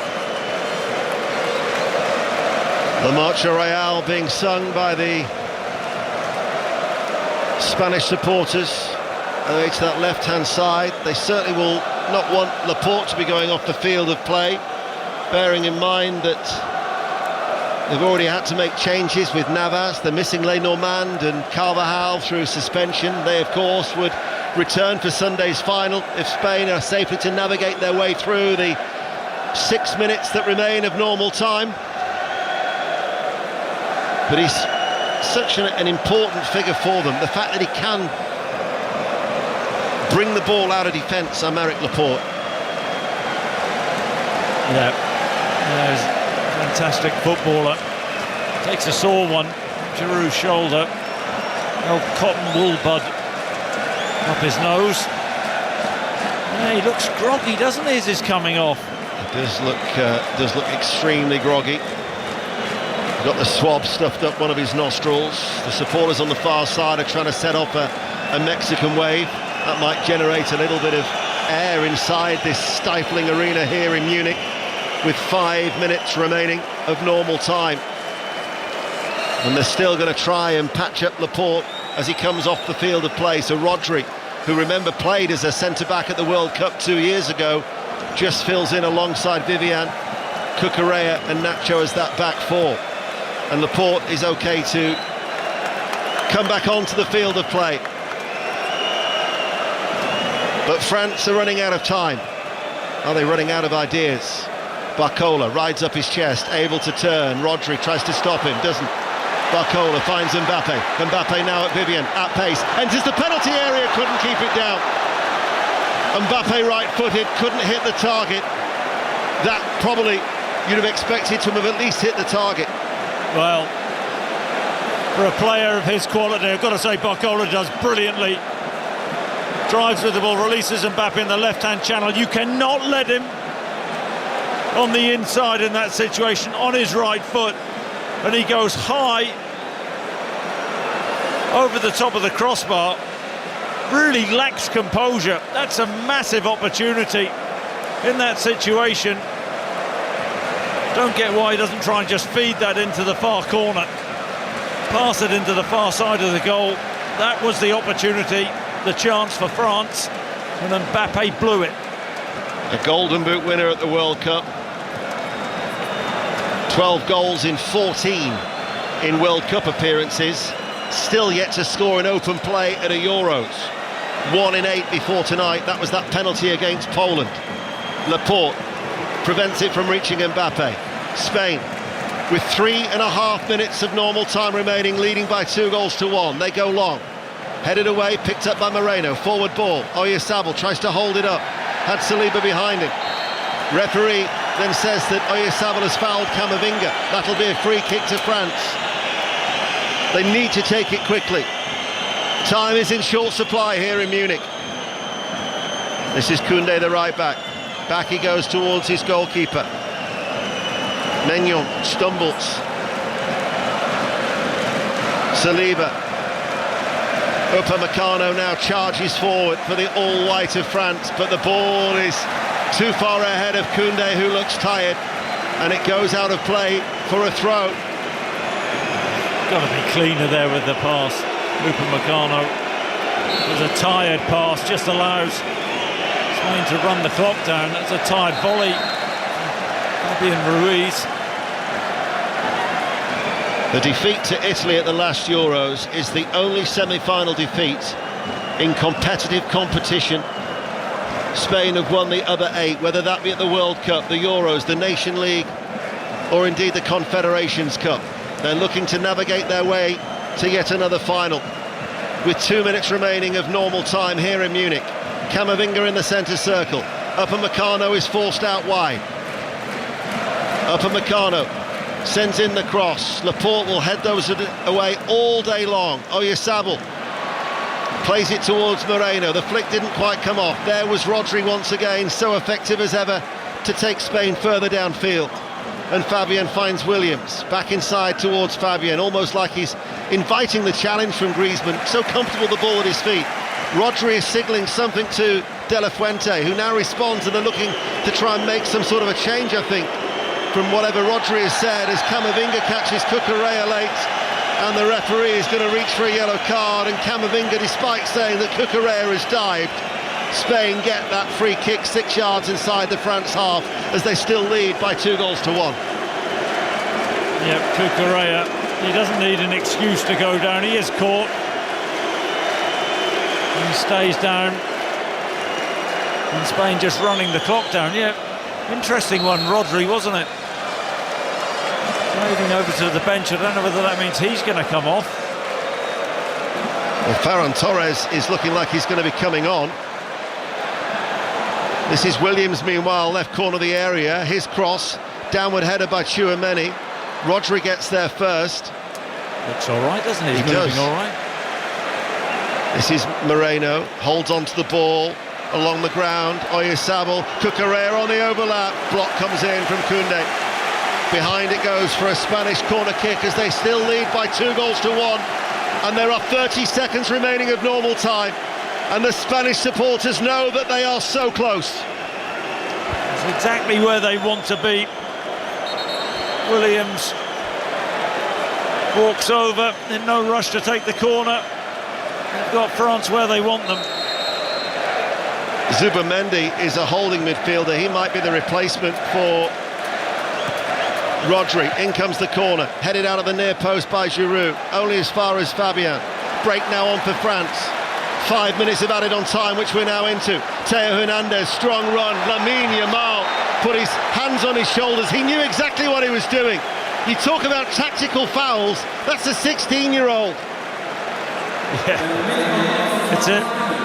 it's a brilliant foul from a Spanish point of view, because Hernandez got the wrong side of him, driving at the heart of the Spain defence, commits a tactical foul. Using the experience of a wily old campaigner. But a debut, well, Griezmann with the free kick. Upamecano's headers off target. He turned 17 on Saturday. That was an early card that maybe he didn't want. He was shown yellow there by a Slovenian referee. As now there's been a blow. I think it's Vivian it's not Vivian who's down. Hard to see with the players who are surrounding him. It was Upamecano, it was Moreno who got one in the face by an elbow of Upamecano. But they see games out, don't they, Spain? Yeah. Lots of different ways to win games. Different styles, different tactics. It's got them over the line. Simon with a goal kick for Spain. Still they wait to bring Zubamendi and Torres on. Here is Moreno. Mikel Moreno, who has featured in every one of the games. He's only had the one start, but he's come off the bench to good effect as Williams. Back to Cucurella. Still A very good combination down the left-hand side. Rodri's chip ball forward, looking towards Fabian. Fabian wanted it to feet, goes through towards Mike Maignan. By my watch, there are 3 minutes of added on time remaining here on 5 Live in the World Service. As Saliba lays it out to his left, head down, powering forward is Teo Hernandez, stopped by Rodri again. How many times do you say that during the course of a commentary? As Lamine Yamal tries to run it down that right touchline, he gets the throw and the Spanish supporters cheer. The ball's glued to his foot, isn't it? So easy on the eye. He's fearless. Yamal. Here come the subs. It's going to be Nico Williams who's going to be coming off to be replaced by Martin Zubimendi for just his third appearance at these Euros. And Lamine Yamal is going off on the other side. The next time we see him in this Euro finals, he may well have just turned 17, but the 16-year-old with a breathtaking impact. He's created 3 goals during this tournament, and he scored an absolute wonder goal on the way to potential Spanish success as Ferran Torres comes on to replace him. And Lamine Yamal walks his way round in front of the adoring Spanish support away towards our left-hand side with a clenched fist. Because Spain are close. They are 90 seconds away from doing what no side has ever done before in the history of the European Championship. Cucurella goes down the line. Oyarzabal makes the run. Flag stays down. Oyarzabal left-hand side. Moreno back towards Fabian. Rodri. Zubimendi. The Olays are out once again. They're finishing with a flourish here in Munich. Are the team of the tournament. Back it goes towards the goalkeeper. By my watch, 60 seconds remain. France can't get the ball. Now they can. Koundé wins that aerial duel. And they get a throw. Koundé goes back to Upamecano. They have to go long. Saliba goes to Teo Hernandez. Giroud is alongside Mbappe. Barcola far side, swings over the cross. Griezmann is there. He gets his head onto it as well. And it drops over the crossbar. He's running as if it should be a corner kick. But the Slovenian referee has said that it is a goal kick. And by my watch, we are almost out of the minimum 5 minutes of added on time. That's a long, hopeful diagonal ball. That's not really Griezmann's game. Gets up well inside the Spanish box, but can't direct his header on target. Simon with a goal kick. Moreno tries to beat Koundé in the air. Runs forward now on this left-hand side. The substitutes are ready. They're ready to celebrate. They're almost creeping onto the playing surface in what is becoming a congested technical area, because Spain are on the brink. They're leading by 2 goals to 1. We're almost approaching 6 minutes of added on time.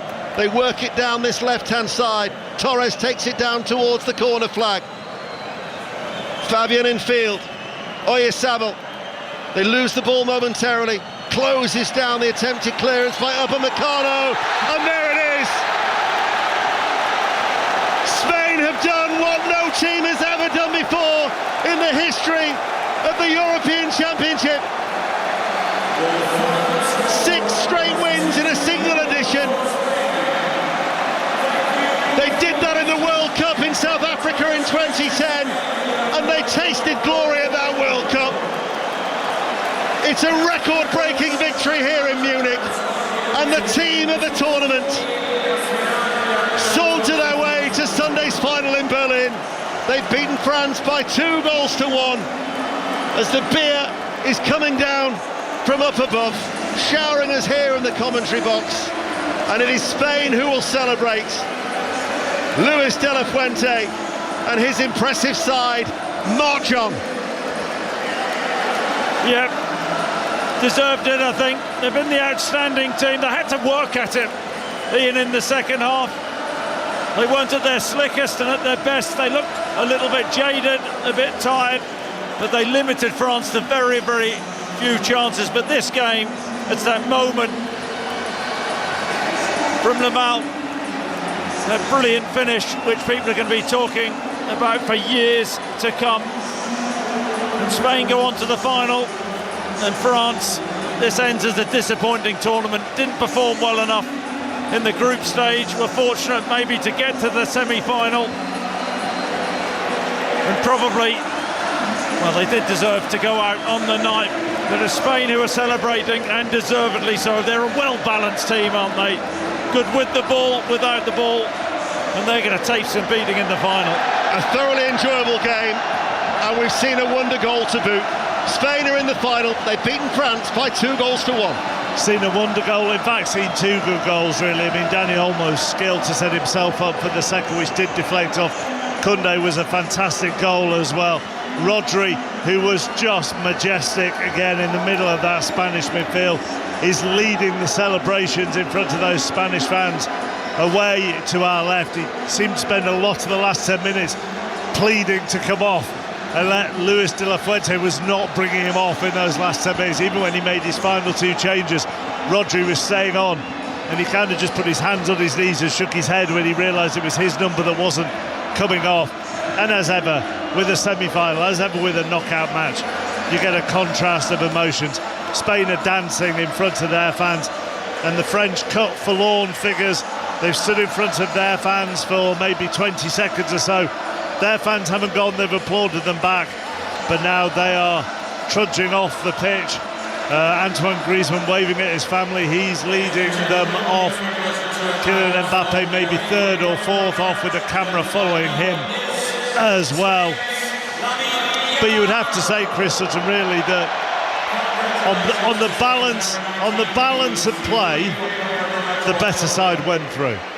Yeah, I think so. I think France gave it a go in the second half, and they pushed Spain back. There was that Mbappe chance towards the end. I know Hernandez had a decent opportunity, but there was the Mbappe chance. That was the moment where you felt it was over, and France weren't going to get back in the game. But I think it's good for football that Spain have gone through. And you talk about the wonder goal from Yamal, but some of the play in the first half, you know, was slick, was superb. And you think that this was the Spanish side who went into this game. No Dani Carvajal at right back, and they coped, and they more than found a way. But they had to work at it, as you'd expect in a semi-final. But it's hard to see anybody touching them. You know, we'll see England against the Netherlands tomorrow, but this Spanish side, they seem to be on a different level to anybody else in this tournament. We will... the cheers you can hear is for one pitch invader leading 10 stewards astray. One of the stewards slipped, and now they've absolutely lamped him to the floor. We will talk the Spanish things with Guillaume Balaguer in a little while, but Julien Laurent is with us first, just for the next 5 minutes or so before he has to head off. So we'll just look at it from a French point of view. What you can say is that whilst you felt Spain controlled it more, France probably had more of the chances in the second half, actually, and one gilt-edged chance. Yeah, they did, and they had a goal, like Chris said. They had to really, and I think Spain touched the ball once in the second half in the French box, so they had nothing. And I agree with Chris, these games are also at this level now, defined by moments, and the Lamine Yamal strike is incredible. I agree with you, Chappers, on I love the Dani Olmo goal almost as much. But Mbappe there, 86th minute, this is it. That's the one, isn't it? This is a goal he scored 1,000 times in his career already. He has not had a good tournament. I mean, even go back to that very first game when he was through. Remember, that's true, 1-1 and he missed. And I think to go back to the Deschamps philosophy and the discussion that we had at the start before the game, this is all good, that you want to build a very strong, resilient team, defensive, organized, everything you want. But to win those kind of games, you need a moment of quality and magic.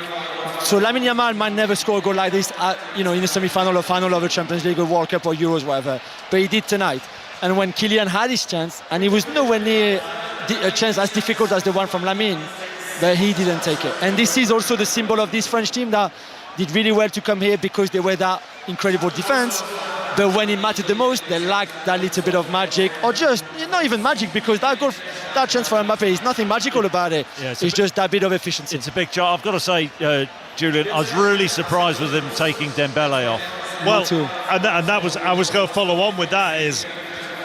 Are they in a bit of a predicament here, France, and Didier Deschamps, that teams have been in before when they have their superstar player, that no matter how ineffective they may be or how other teammates may be performing better on the evening, they're not coming off. Yeah. Because also, you could argue Giroud for Mbappe would have made more sense than Giroud for Dembele. Or if you bring Giroud on, keep Dembele here, because okay, one cross every 10 is good, but that one good one might end up on the head of Giroud, one of the best header of the ball of his generation, and that goes in instead. Nobody could cross the ball from that right hand side. Griezmann came on the right hand side for no reasons, so all the danger could only come on the crosses from the left, and that was just not good enough. Yeah, I mean, Griezmann just doesn't. I don't look. Maybe being slightly unkind, but he doesn't look bothered. Griezmann, he doesn't look fit. I know. He's 33, Chris. He hasn't been his tournament again, like we said in the build-up, and I think again the defensive approach. This is Deschamps' call, no problem. He's good at that, but then you need the touch of those players, and if you don't have that, everything becomes so more difficult.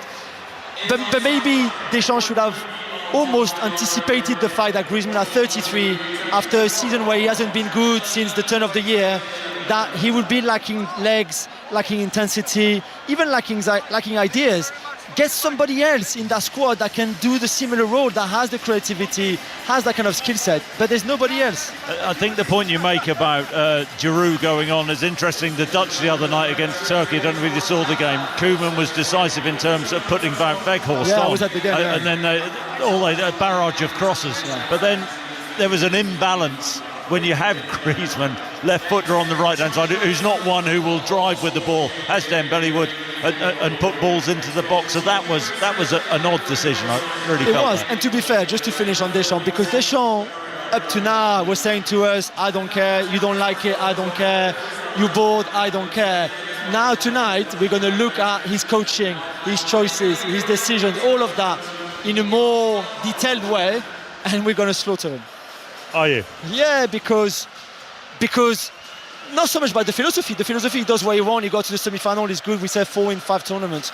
But where I agree with Chris, he didn't manage this game well, especially in the second half when France were the better team.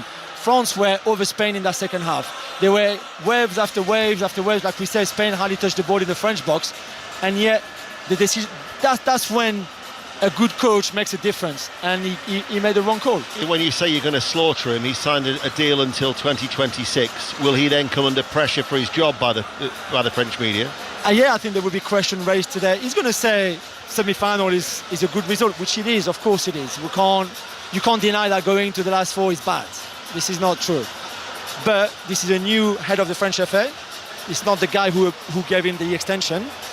And that guy might think, you know what, I would rather my own guy here and bring Zinedine Zidane, for example, or whoever he wants, and just cut Didier Deschamps now after 12 years. 12 years is a long time to be a national team head coach, and start a new chapter for 2026 and onwards. Yeah, the end justifies the means, doesn't it? So if France, the justification for France was they got to the semi-final, and in some ways it didn't matter how they played. Now it does, and now exactly. The scrutiny comes on Absolutely. The way that they've played, and performance is important. And I don't know, I mean, Julian, you'd be better placed to say, you've seen France in every game. This was maybe France's one of their best performances. Absolutely. And it still wasn't great. No, and they played against a team that is a great team anyway, that is so good, as we've been saying. So they had to go in the second half. They've just shown again the Theo Hernandez half chance if you want. On his wrong foot, I know, but at this level, even on your wrong foot, I expect you at least to hit the target. We will leave it there. You've got plenty so of other things to go and do. Thank you very much. Including slaughtering your manager by the sound of it. But no, thank you, Julien, with us on 5 Live. Chris and Ian will stay with us, and Guillaume Balaguer will join us after the latest BBC News with Nick Hatfield. The voice of the UK. And the home of the Euros and Wimbledon. This is BBC Radio 5 Live. Good evening. Sir Keir Starmer has set off for his first international trip as Prime Minister as he heads to the NATO summit in Washington. Ukraine will be a key issue after Russia was accused of carrying out an airstrike which hit a children's hospital in Kyiv. Moscow denies this. The NATO Secretary-General is Jens Stoltenberg. What we have seen over the last days demonstrates the need to step up our support for Ukraine. We have seen new Russian missile attacks against cities, against a child hospital. Many children, civilians have been killed, and it just demonstrates the brutality of Russia's war aggression against Ukraine. Palestinian officials in southern Gaza say at least 29 people have been killed and dozens more wounded in an Israeli airstrike that hit a camp for displaced people. Doctors at Al Nasser Hospital in Khan Yunis say tents outside a school were hit. Israel says it's looking into the reports. Our correspondent in Jerusalem is Nick Beek. The reports are that this airstrike hit a facility which used to be a school where a lot of displaced families had taken shelter, and apparently they were staying in tents. We don't know the breakdown between the people who may have been killed or injured, but certainly this is the latest airstrike. The Union for Junior Doctors in England say they've had a positive first meeting with the new Health Secretary, Wes Streeting, about their long-running pay dispute. Mr Streeting says he's optimistic further talks will take place next week. Alec Baldwin is going on trial in the US state of New Mexico over the fatal shooting of a cinematographer on a film set in 2021. Alina Hutchins died after a gun the actor was using went off. Alec Baldwin denies involuntary manslaughter. And the European Space Agency's new rocket, the Ariane 6, has been launched for the first time. Let's hope the spacecraft will help end European reliance on the rest of the world to put satellites into orbit. It blasted off at the European Space Agency base in a jungle near the coast of French Guiana in South America. This is 5 Live Sports with Mark Chapman. Euro 2024 Deutschland. We're here in Munich. Spain are through to the final of the Euros. They beat France by 2-1. All 3 goals coming in the first half. The French taking the lead actually in that first half, but then Spain hitting back quite quickly, including one of the goals, if not the goal of the tournament, from Lamine Yamal, which, it's going to. I mean, it could win goal of the tournament, couldn't it? But there's been a few. There's been a few from outside the box. But in terms of the occasion as well, I mean, that was special. I mean, we shouldn't look at age, but for a 16-year-old to do that, I mean, that's remarkable. I mean, the guy's absolutely fearless in the way that he plays. He has that confidence, but I mean, that was an absolute stun. I'm not good with yardage, and I thought, that'd have been more than 25 yards, would you say? No. You're not good. You're definitely not good with yardage. It was probably about 20, 23 maybe. But we said it in commentary. This is a youngster he's beaten Pele's record when Pele played in the 1958 World Cup. He's 16 years. He's turned 17 on Saturday. The youngest ever player to play at a semi-final in a major tournament, and he produces a goal like that. Breathtaking. Spent half the summer trying to get my 16-year-old through a food tech GCSE. That's the difference. That's fine. Ridiculous, Guillaume Balaguer. Ridiculous. It's just when you see a federation, a manager that allows a team to have joy, when you see how you have good wingers, go for it, give it a go. Let's start the game thinking that we can conquer instead of not going to lose. Let's go on the pitch and do the best we can do. Let's actually choose the players that can do things with the ball. And if on top of that everybody runs and helps each other, isn't that what sport should be about? This is a good example of what a good football team can do, and to actually be rewarded by a final is just a happy day.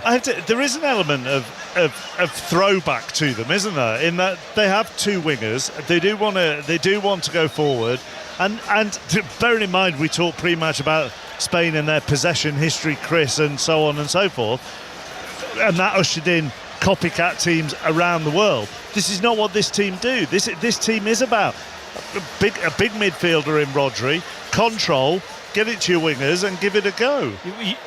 You know what they are, but it's very, very difficult to stop. You speak about the 2 wide players. brilliant dribblers.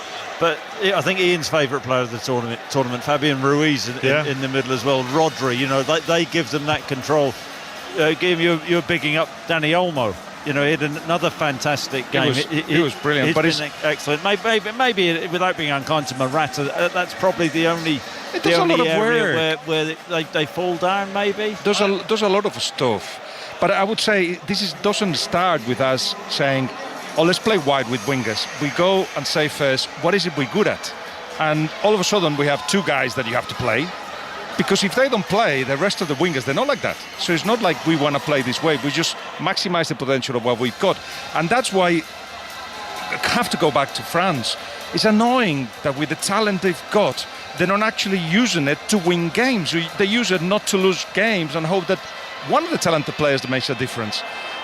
Right, in Spain, it's another proposition. It's the schoolyard football.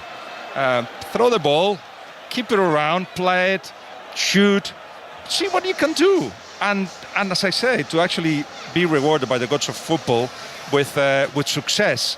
I hope it signals a way forward to a new fashion of that brand of football. He has a faith in these players, doesn't he? I mean, I know a number of them have played in his success that he's had with the under-19 Euros and the success the under-21s when they won it in 2019. But the fact that we were saying, is Navas going to play it right back? And he said, no, I've got faith in Navas. And also, Spain, they issue their team. They don't wait until the 75 minutes before kickoff. It's released half an hour before. Here, you can have it. There's something refreshing about this Spanish side. Is that a bit arrogant, that, do you think? No, I don't think it is. Don't be so ridiculous. That's just a question. Well, no. No, but to be honest, Navas, I thought he was going to be trouble after 15 minutes. I thought of you, Chris. I thought, oh, right, yeah, okay, this is it. That's why there is people who are pundits who have been players and understand the game, others that don't. But because there was a yellow card and because Mbappé was signalling him, a lot of balls were going there quickly to see if Mbappé could beat Navas. But like everybody else with the Spain, we adjusted. But we adjusted because there was a moment of genius that allowed us to take a breather. That's the goal of Lamine Yamal. And so, oh, right, okay. And then once we start playing our game, our brand of game, it's difficult to stop. The danger comes from different parts. The technical ability of what we've seen today, in smaller spaces, the quick passing, the movement, the quick decision, absolutely brilliant, until we run out of energy. And then we played a different brand of game. So we put into the game everything that was required. That is good football, not just dribbling and be spectacular and score a great goal. Good football is to be able to answer to everything that the game asks you. But also in the second half, we saw more of a steely side of Spain. And there was a break by Vivian who carried the ball to the halfway line. And Chris mocks Morata, but it was Morata who actually made the run to this near side for Vivian to pass the ball to him. It was actually an intelligent bit of play by Morata. The other thing with Morata, I have to say, when you actually and if you're not watching on telly, where obviously you have a bigger view of the pitch, or they're focusing on where the ball is or where the action is, the number of runs that Morata makes and never ever gets found is his off the ball running and his intelligence with the runs, and is A, incredibly intelligent, and B, incredibly selfless. Yeah, he knows he's not going to play 90 minutes, but centre forwards, isn't that their drama, their tragedy, actually, to be making a lot of runs that don't get seen by the public, don't get seen sometimes by his teammates, but have to do it to stretch the defence. But then he does make runs as well, as Ian was saying. Without the ball, he was just there everywhere, and everybody did that. So we were dead after 70 minutes. And then the question is, what's going to happen with Barcola coming in, with Mbappé still fancying himself? But we showed the resilience. Rodri was just tired, was he, towards the end? I think everybody was when he did his substitution signal to the manager, he was just... Yeah. And fair enough, Laporte was hurt, but everybody else was just trying to slow things down a little bit. But that's part of the game as well, understanding what's required. They're going to take some beating, aren't they? Yeah, but I mean, we've raved about them all tournament. I think you've spoken before, game, about they have surprised you a little bit, though. A lot. Yeah, more than a little bit then. But just going into the tournament, you didn't see this? No, nobody did. Nobody did. How big is it then, this transformation? What's happened? This is the best TV series ever. You don't know what's going to happened at the end, the twists, how the small characters become big characters, how the anonymous guy with glasses happens to be a genius. Well, not a genius, but he takes a lot of very good decisions. It's just been fantastic, and it has been, like you have done it, discovering some of the guys, discovering their stories, what's behind their commitment to the cause. We know about dinners where players, without the coaches, spend hours together at a time where they were, for instance, be given time to just go home or with the families. No, they spend time together. We know about the Georgia game, before that Georgia game in Tbilisi, where there were no boots, and the federation had forgotten about to bring the boots to Tbilisi. And everybody spent the evening laughing and enjoying themselves. It was the first time that people said, this is a family. Next day we go and beat Georgia 7-1 with goals from Lamine Yamal and Nico Williams, who replaces the wingers that had started. And then Spain doesn't look back. We now look back and thought, this was what was happening, and we weren't fully seeing it until it's appeared in front of us here. We will leave it there. See you in Berlin? Absolutely, see you in Berlin. you know when we saw you in Berlin after the opening game against Croatia, and you were very cautious. Yeah. How are you feeling now? We can beat anybody in the world. Just like that. Just like that. That's football, everybody. Ian, Chris, Guillaume, thank you very much. So Spain will be there to take on England or the Netherlands, who play tomorrow night. Build up from 6:30 on 5 Live. Here's John Murray looking ahead to the semi-final.